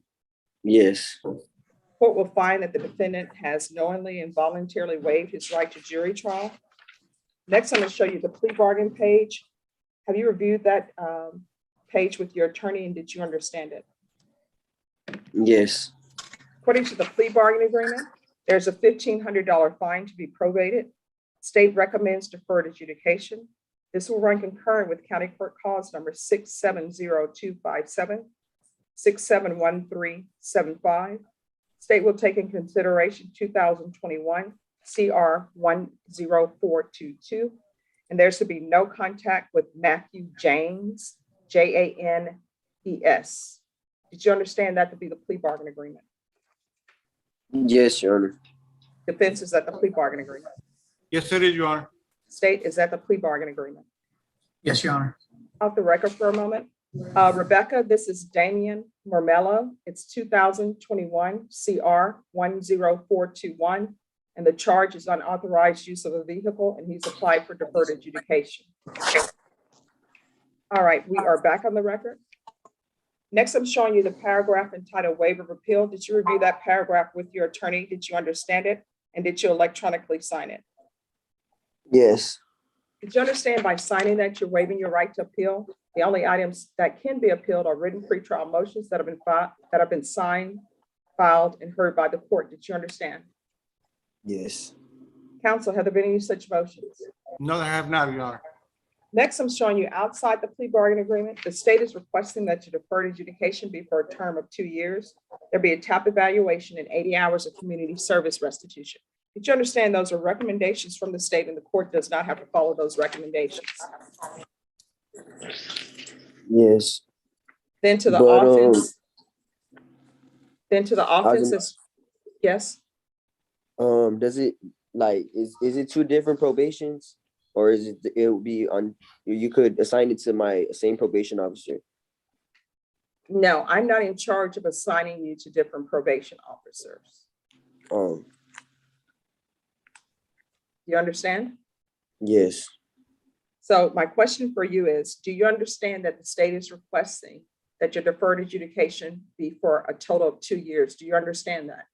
yes, Do you understand that's a recommendation from the state and I do not have to follow that?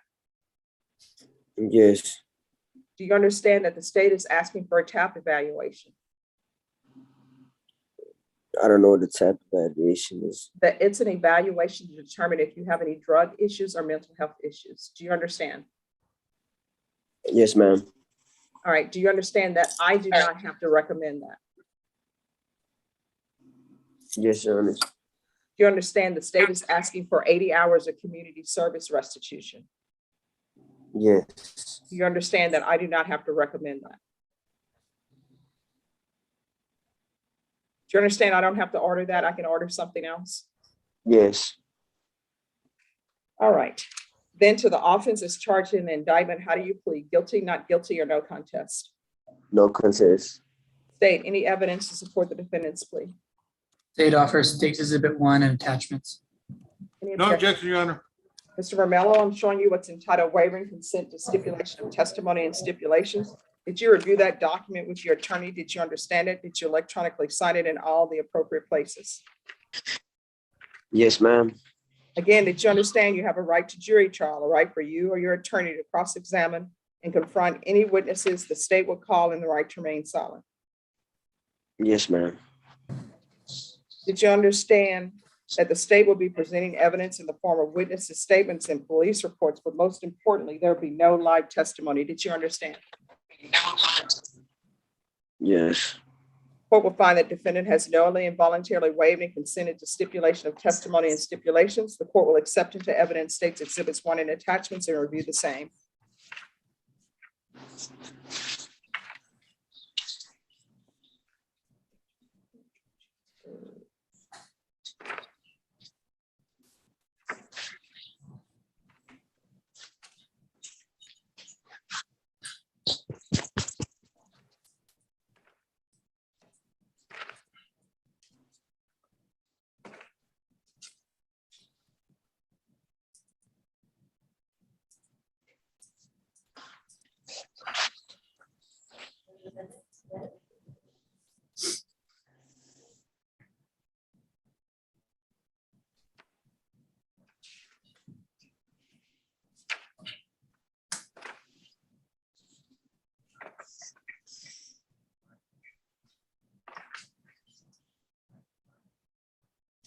All right, after reviewing states exhibits 1 and attachments, the court will find there is sufficient evidence to find you guilty.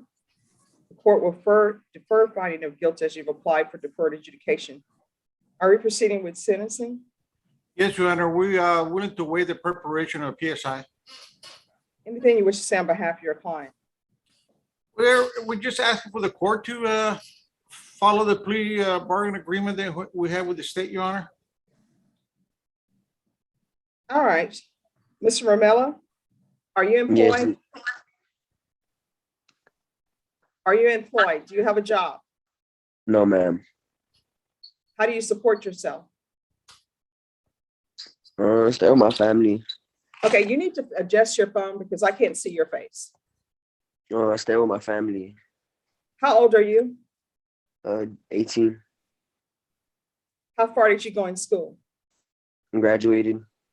So what are you doing with your life? I don't know. I still have a lot to think. There's still a lot of options. Yeah, what are your options? Like Harvard University or like Wait, I'm electrician sorry, school. what did you say? Like Harvard University or electrician school. So what are you taking a gap year to find yourself? What are you doing? Because your family is supporting you. And I'm assuming that all the gold jewelry that you're wearing, that you didn't buy that since you're not employed. So who is buying you clothing and all this jewelry? Grandma. You need to sit up straight. I cannot see you. My grandma. And does your grandmother have a job? Yes. So why are you living off of your grandmother? And why are you asking your grandmother to spend money on unnecessary stuff like all that gold jewelry instead of you getting a job and taking care of yourself? Because I just finished high school. All right, off the record for a moment. Ms. Ferguson, John Herman is here. Can you see where George Sherman, if you could have George Sherman Zoom back in here, please? I'm here. All right, I'm sending you to breakout room number 2. Okay. John Herman, I'll send you to 2 as well. And do you want your client in breakout room number 2 as well? Sure. All right. All right, we're back on the record. So who is Jamon Hardy? A friend I went to school with. When's the last time you had contact with him?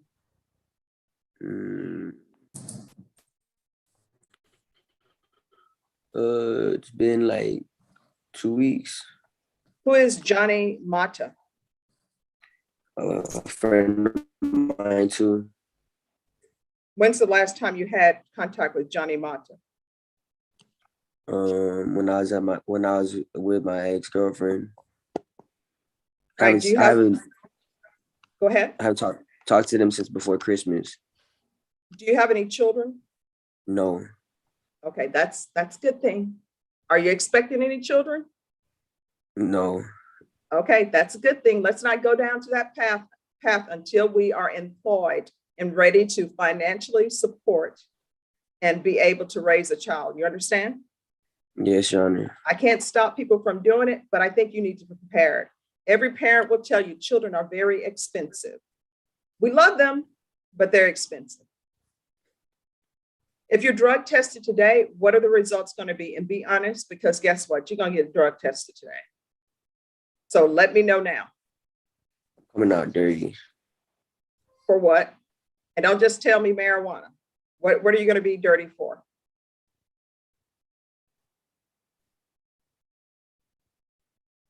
He's frozen. At least you get frozen in a profile.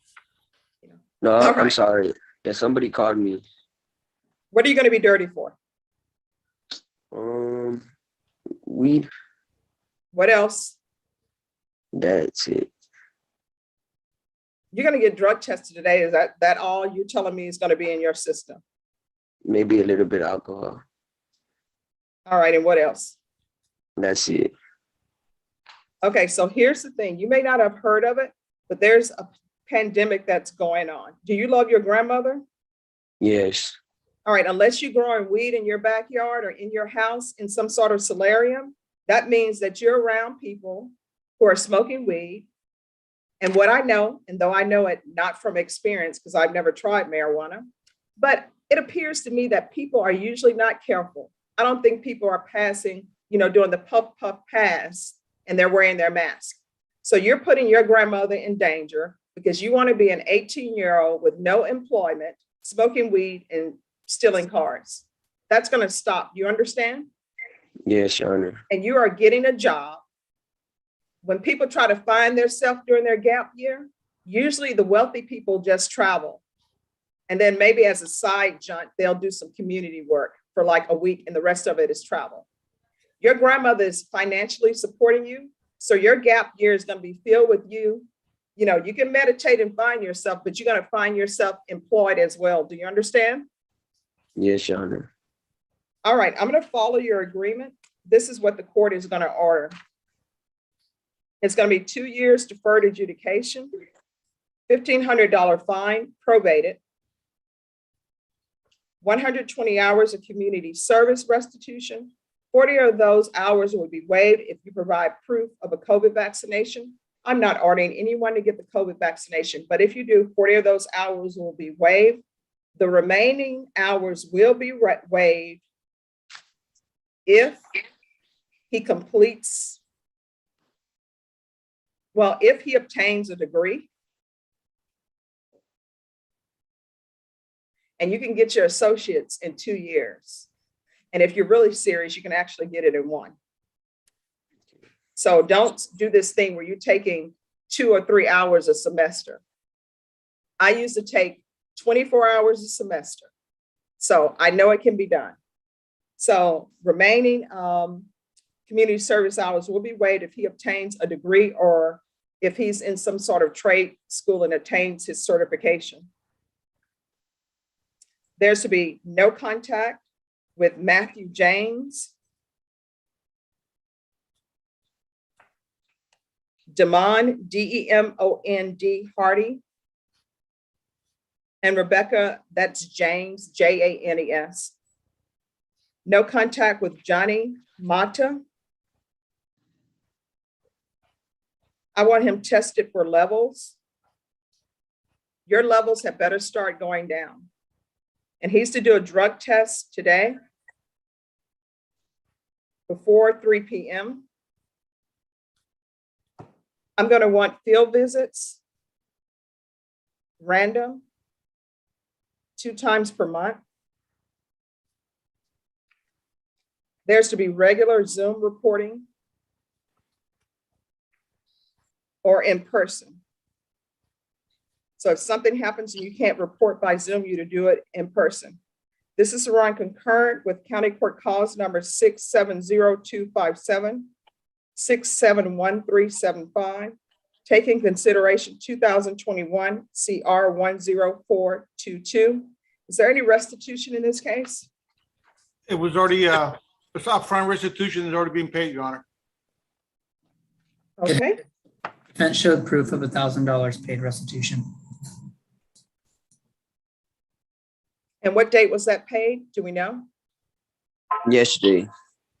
Okay, so restitution paid in full on February 7th. Rebecca, is there anything else that he needs to be successful? Proof of employment. I'm sorry? The proof of employment. Thank you so much. There should be proof of employment.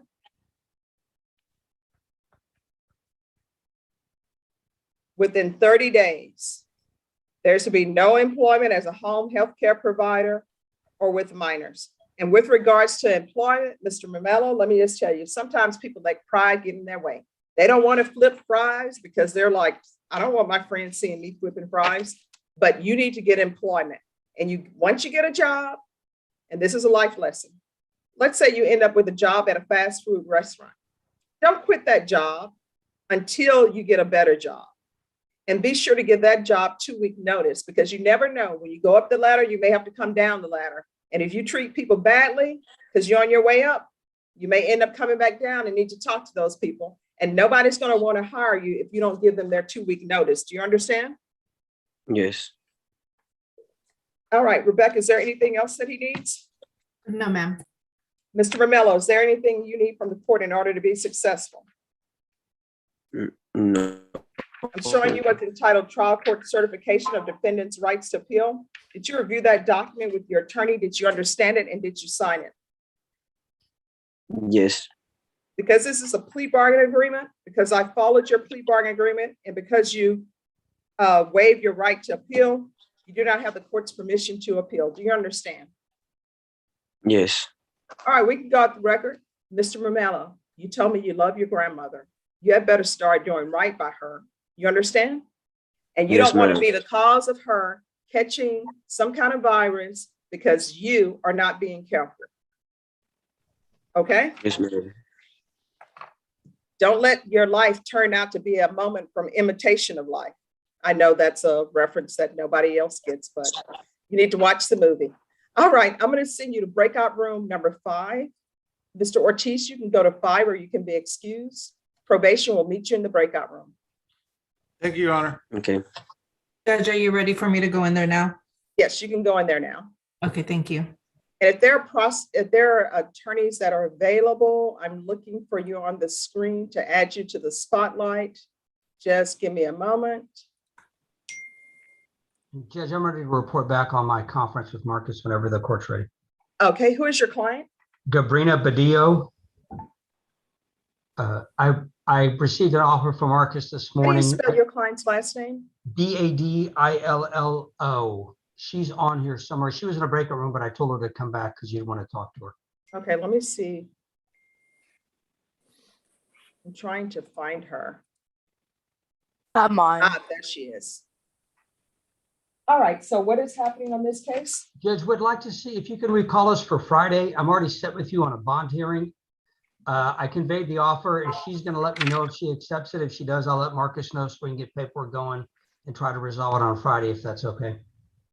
Ms. Ferguson, can we call Gabrina back on Friday if that's possible?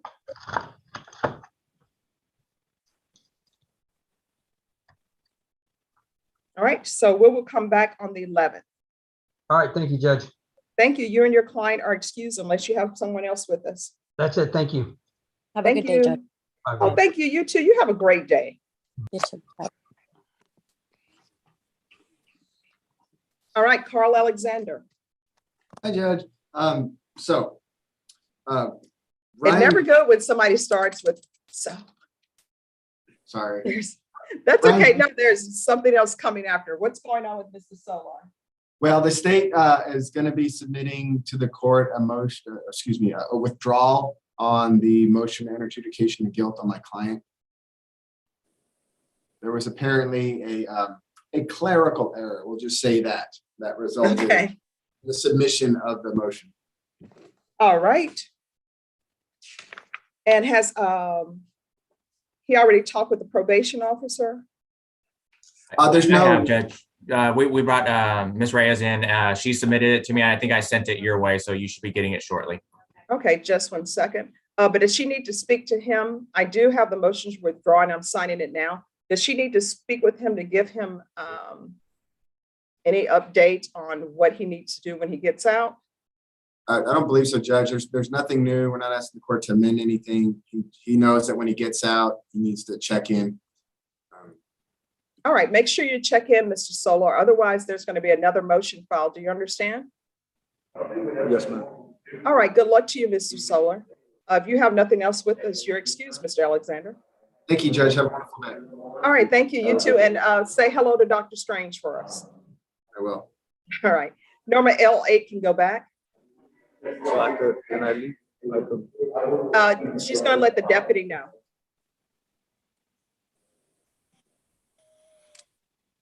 All right. Scott McCrum. Yes, Judge, we're ready to proceed with the bond reduction. All right, is this agreed or not? It's not agreed. All right, who's the prosecutor on this? Ryan Groomer. Me, Judge. All right, thank you. All right, just one moment. Derek Edmonds on Dyer. Yes, Judge. I've conferred with Michelle. We're on the trial docket. Judge, you had kicked Mr. Dyer out earlier. My apologies. The court had to be in the 437th in person this morning.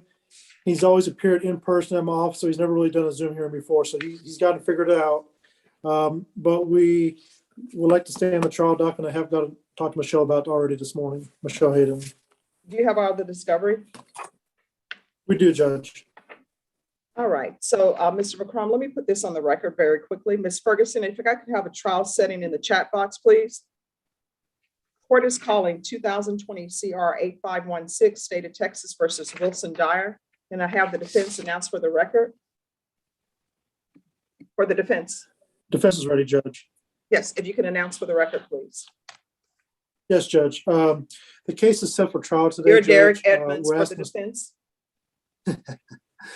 This is Derek Edmonds from Mr. Leland Dyer. All right, and are you Mr. we- Dyer? You're on If you mute, can- Leland.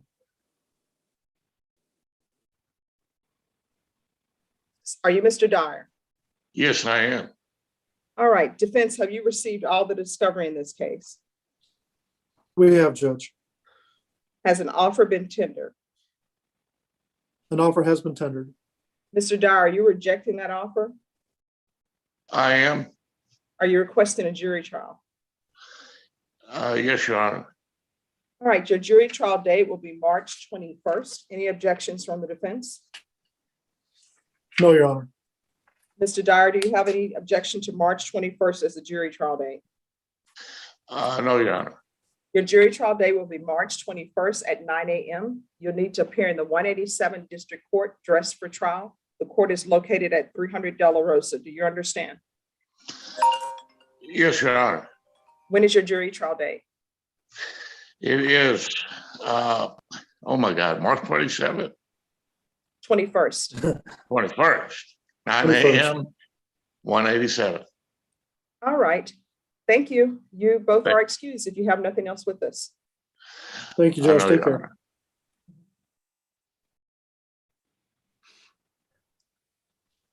All right.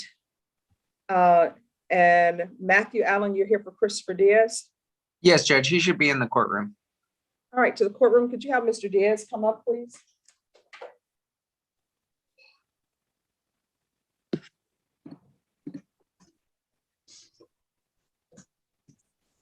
All right, Mr. Diaz, you need to make sure that your video always stays on, okay? Yes, Your Honor. All right, so after today, you can go back to using Zoom. Thank Norma, you. can I have a jury trial date in the chat box, please? Court is calling 2021 CR 6394, State of Texas versus Christopher Diaz. Could I have announcements from the defense? Matthew Allen for Mr. Diaz. And are you Mr. Diaz? Yes, I am. All right, Mr. Allen, have you received all discovery? Yes, Your Honor. Has an offer been tendered? Yes. Mr. Diaz, are you rejecting that offer? Yes, I am. Are you requesting a jury trial? Yes, I am. Your jury trial day will be March 4th. Any objections from the defense? No, Your Honor. Mr. Diaz, do you have any objections to March 4th as a jury trial date? I do not. All right, your jury trial date will be on March 4th at 9 a.m. in the 187 District Court. you'll need to appear dressed for trial. Of course, you know where the courtroom is located because you're in the courtroom. Is there anything else from either side? No, Your Honor. All right, thank you. Then you're excused. Do you need to speak with your client anymore? No, Your Honor. Thank you. All right, thank you. Thank Thank you, you. Mr. Diaz. Thank you. And thank you for being appropriately dressed for court. I appreciate that. You're welcome. Thank you. I'm sorry about that. No problem. Have a good one.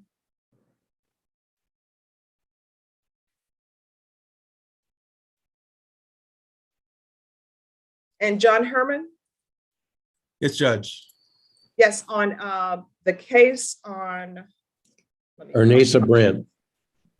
Just 1 second. On this case, I wanted you to know when the court is resetting this too, so that Veterans Treatment Court will have done everything that they needed to do. Yes, ma'am. And I did speak to Ms. Brent. We are actually going to be reaching out for this afternoon to start the process right away. Okay, so this case is being recalled back for this court on March 16th. March 16th? Yes, Do we get a referral from you, Judge? once everything is sent to me, you will receive it. So once I receive the referral, then I will sign it, and that should be done today. Is that something that I get to you, Judge? No, it will be sent to me from the court coordinator. We'll take one up to you today, Judge. All right, thank you. You're welcome. Good. All right, thanks. And you all are excused. And now we're going to take up Miss. Thank you. Thank you. We're going to take up Luis Alvarado. Thank you, John, for coming down. I appreciate it. Absolutely, Judge. Have a good one. And All right, you too. Bye-bye. I'll see you soon. Bye-bye. Court is calling 2021 CR 11704, State of Texas versus Luis Angel Alvarado. Can I have parties announced for the record for the state, Ryan Groomer for the state of Texas. for the defense? Scott McCrum for Mr. Alvarado. And are you Luis Angel Alvarado? Just hold down the space bar. Yes, ma'am. We're proceeding by video because of the pandemic. Any objection from the state? None from the state, Your Honor. Any objection from the defense? No, Your Honor. The defense has filed a motion seeking a bail reduction. This was originally set for February 2nd and rescheduled for today. State how you received the motion, or are you prepared to proceed? We have received the motion, Judge, and we are prepared to proceed. All right, defense is your motion. Judge, and to be clear, there's two cases, and I filed a motion in each case. All right, just one moment. I'll call that as well. Yes, ma'am. The court is also on the record in 2021 CR 11705 and state that you received the defense's motion seeking bail reduction in that cause number, and are you ready to proceed? Yes, Judge. All right, defense, you may proceed. Thank you, Your Honor. I have one witness that I would like to call. She's seated next to me. All right, if you could raise your right hand for me, please. Do you solemnly swear or affirm the testimony you give will be the truth and nothing but the truth, so help you God? Yes. I'm going to need to make sure that you speak up. You can lower your hand. And if you could state your name, you can lower your hand. And if you could state your name for the record, please. Noelia Alvarado. And could you spell your first name? Noelia. All right, defense. Thank you, Judge. Ms. Alvarado, how are you related to Luis, the defendant? I'm his mother.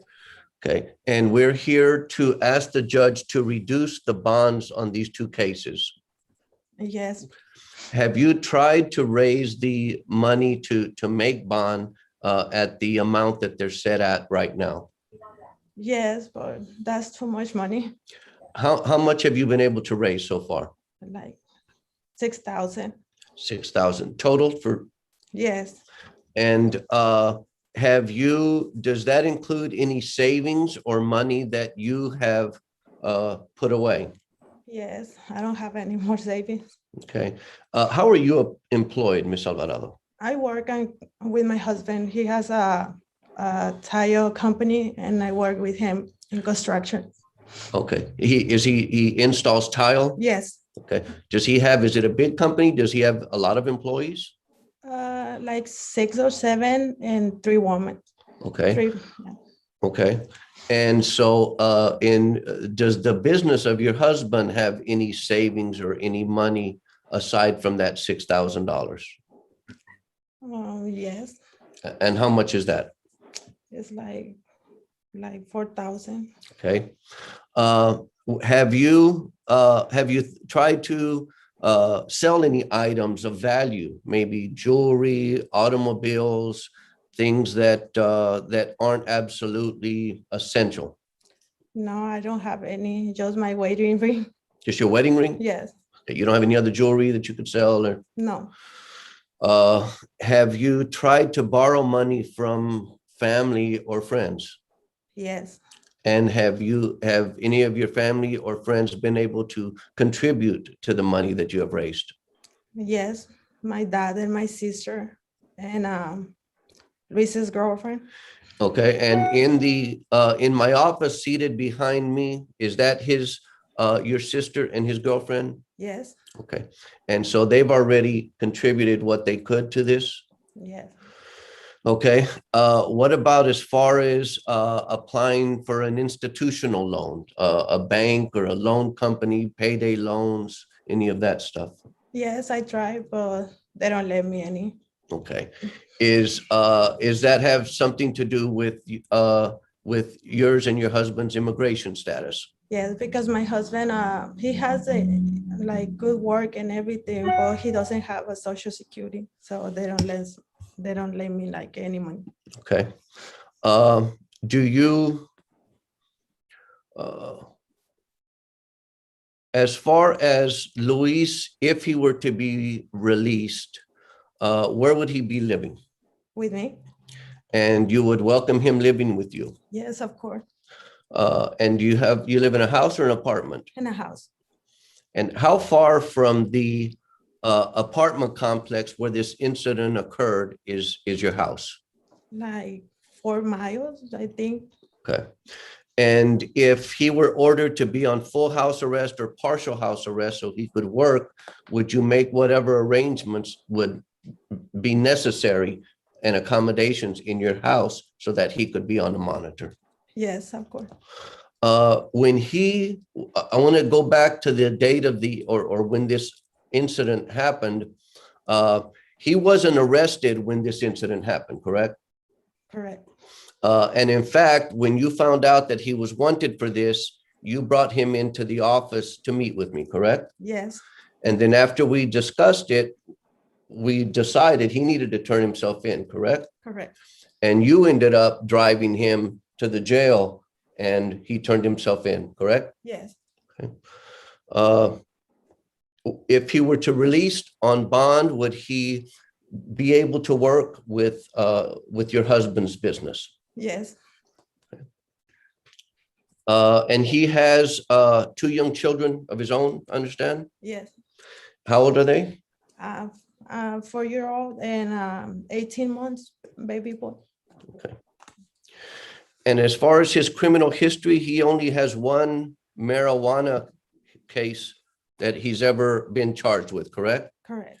And that case was dismissed after he completed some pretrial conditions. Isn't that correct? Yes. Thank you.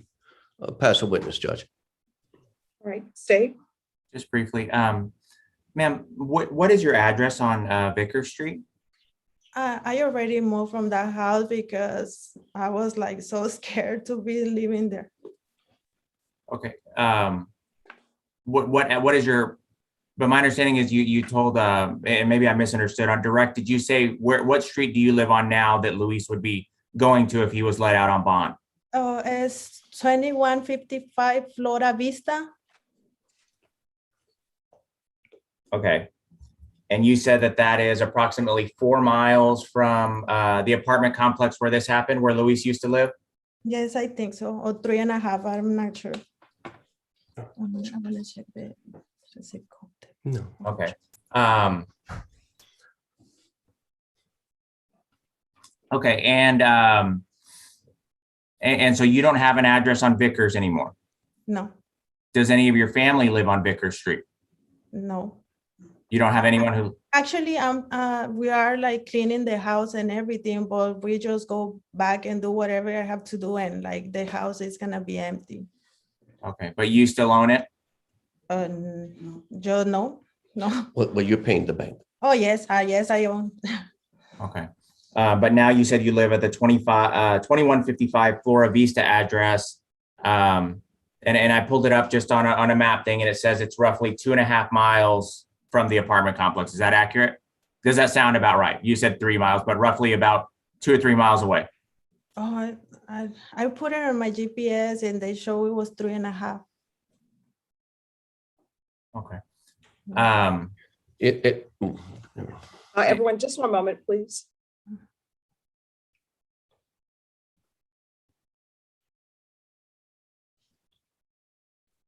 All right. Yes, please continue. Okay. Ms. Noelio, after this event happened, the San Antonio Police Department contacted you regarding a search of certain places, a car of Luis's and an apartment of Luis's. Is that correct? Yes. And are you aware that an amount of guns and firearms and drugs were found during those searches? Arms? Guns, firearms? No.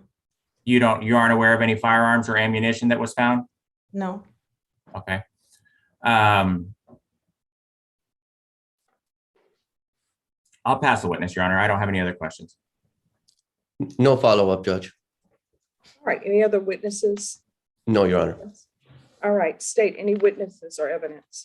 We don't have any witnesses, Judge. However, I did submit by email to, I believe you, Mr. McCrum, and as well as Ms. DeMoss, a State's Exhibit number 1, which is the prosecution guide from this case. I submitted it by email this morning, maybe 20 minutes ago. State would offer State's Exhibit number 1, which is a prosecution guide from the investigation into the murder and aggravated assault in this particular case. All right, any objections? No objection to its admissibility, Judge. Okay. All right, then State's Exhibit number 1 is admitted into evidence. Any other evidence? The only other evidence we'd ask, Judge, is we'd ask that you take judicial notice of the indictment in both cases, that Mr. Luis Alvarado is charged with murder in the first charge under 2021 CR 11705, and the indictment in 2021 CR 11704, which is an aggravated assault. We'd ask that you take judicial notice of that for purposes of our argument. All right. Then the court is accepting, as previously stated, accepting State's Exhibits 1 into evidence. And if everyone will give me a moment to review that, please.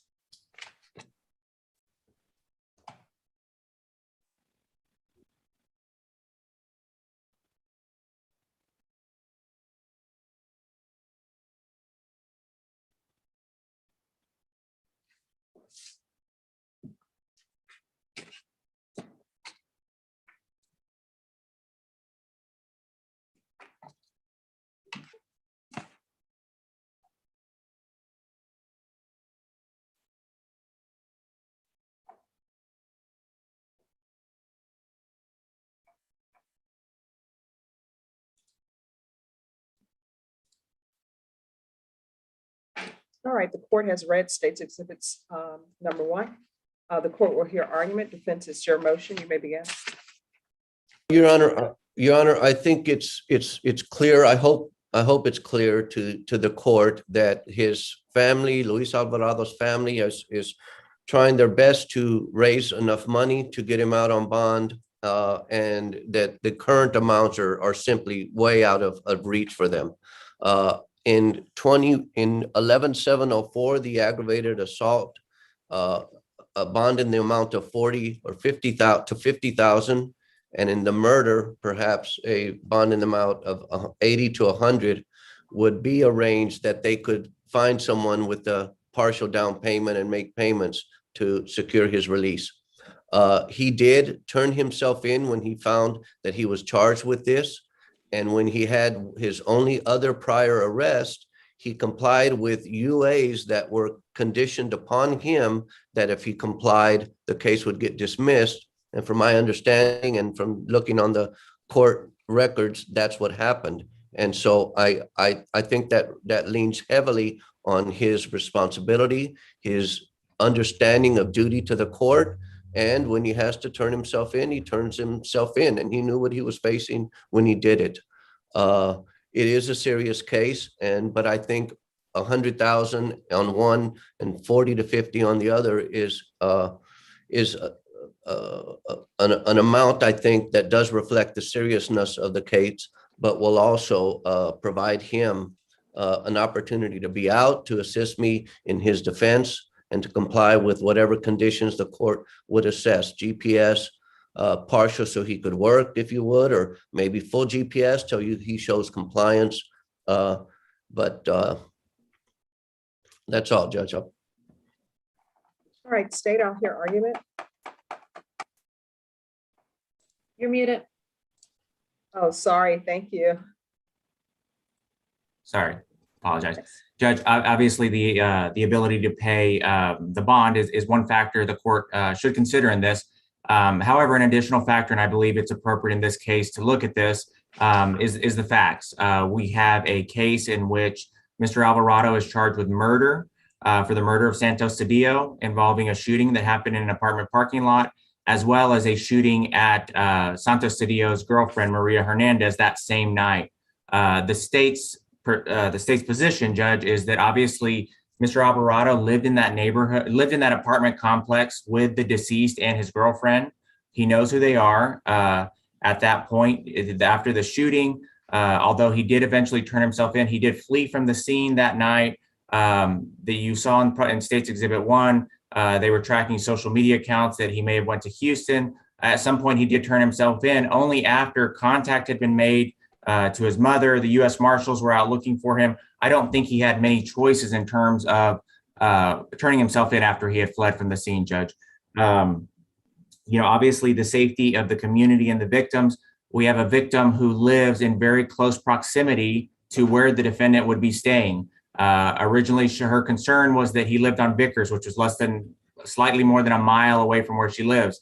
Now we're hearing that maybe he's living on the other side of I-35, but still within several miles of where she is. He knows where she lives. That's going to be a concern. Additionally, in terms of securing his presence for trial, a concern of the court and something to take into consideration is that he's charged with a first-degree felony that he's facing up to life in prison, as well as a second-degree felony, which he's facing up to 20 years. Judge, it is our position that the bonds of $250,000 on the murder and $100,000 on the aggravated assault are appropriate considering all of these factors. However, if the court deems it appropriate for having any reduction in the bond, we'd ask that it be reduced to no less than $200,000 on the murder case and no less than $75,000 on the aggravated assault, with full GPS, as well as a no-go zone surrounding the apartments at 1404 Somerset Road, San Antonio, Texas, 78211, as well as, if it's not already on the conditions, Judge, a no contact order with Maria Hernandez, who is the victim in the ag assault and the spouse of the decedent. Judge, we would ask that that would be the request of the state, and we'd ask you consider our request. All right, defense, it's your motion. You have final argument. You're muted. Thank you, Brenda. Nothing in addition to what I've already argued, Judge. All right, in each motion, the court will deny the motion for a bond reduction. The court will order a full GPS in both cause numbers, waive the fees. In both cause numbers, there's to be no contact with 1404 Somerset, SOMERSET Road. And in both cause numbers, there's to be no contact with Maria Hernandez. Both of these cases are being reset on a regular setting for March 17th. Do you need to speak with your client, Mr. McCrum? Yes, Judge. All right, I'll send you to a breakout room after you finish conferring in the breakout room with him. He'll need to come back to the main room. He will, or I will? He will. So make sure he comes back. I'll send your client to breakout room number 2, and I will send you to 2.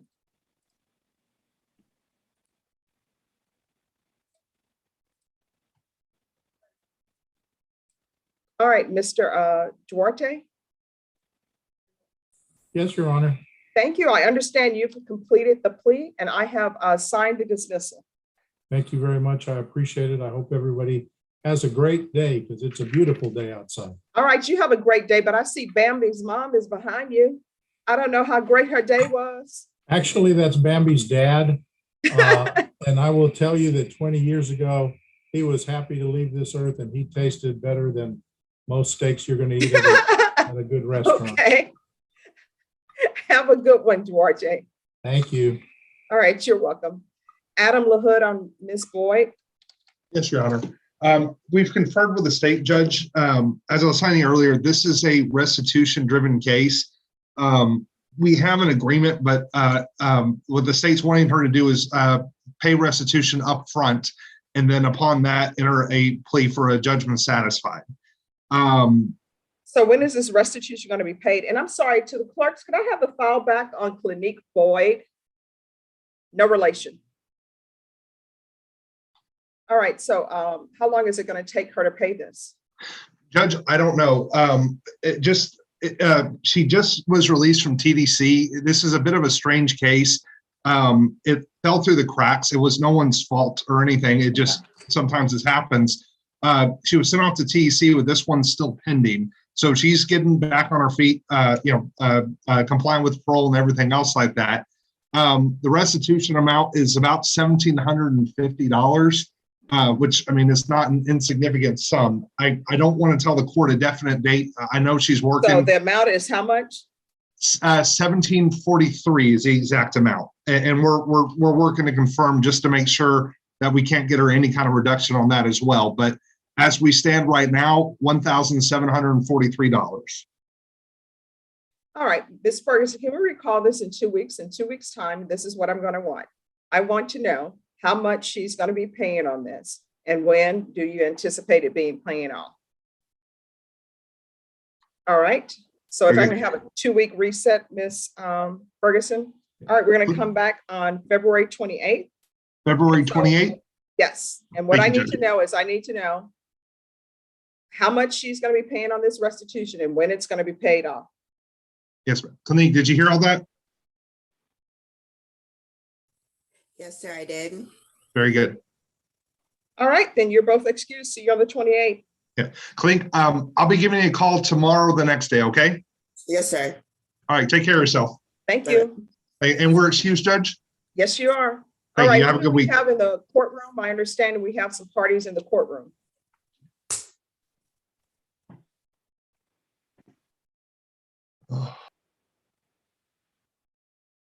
Anthony Cantrell, who do you have?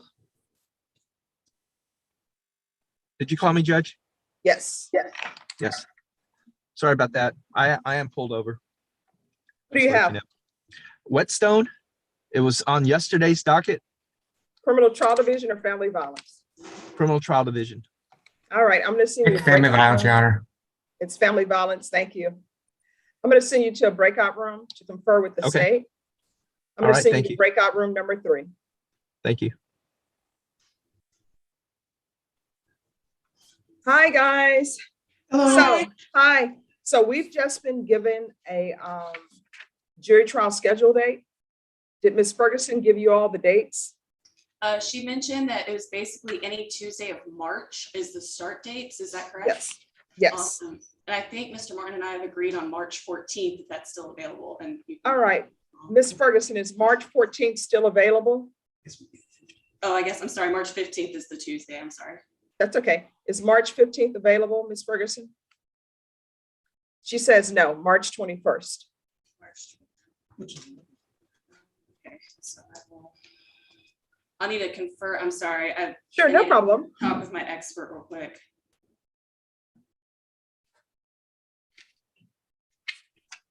Thank you all for coming down. You all could have appeared on Zoom because we're just trying to get the date, but it's nice to see you all in person. We're in trial right down the hall. Oh, okay, yes. And would that be in the 379th? It is. Yeah. Judge Rangel told me he was in a jury trial. I had no idea it was you two. Yes, it was. We're on the Bexar County train together at the moment. Okay. If only they actually had a train you could get on, that would make traveling so much easier. That's very true. Sorry to interrupt, Your Honor. Am I done here? This Luis Alvarado. Yes, Norma, can you let them know 16D can go back? Thank you, Mr. Alvarado. Have a great rest of your day. Thank you, ma'am. I appreciate that. Thank you. In Your Honor, when we say the 21st of March, would we be picking a jury on the 21st? Yes. Starting on the 22nd? Yes. So what I do in this court is so that both the defense and the state have a chance maybe to work out any witnesses issue. We always use that day for jury selection, and then the trial with testimony starts the next day. Thank you.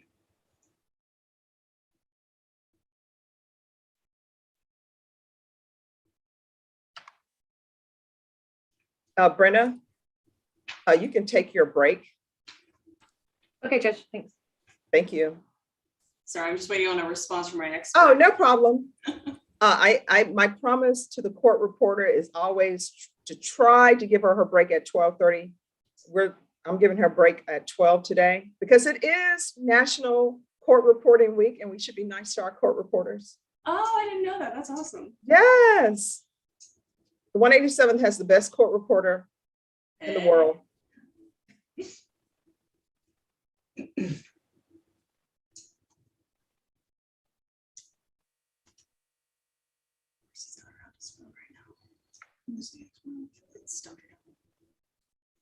And everyone, we're going to stop live stream. The court is going to come back at 2 p.m. If you all want to take a seat while you look that over, you can. Thank you. And if you all want to come back, because I know you're in jury trial. So if you all want to come back this afternoon or when you have a break, because I know this is probably your break from that jury trial and you all need to go have lunch. So if you want to do that, you can, but know that the date is March 21st and just let the court know.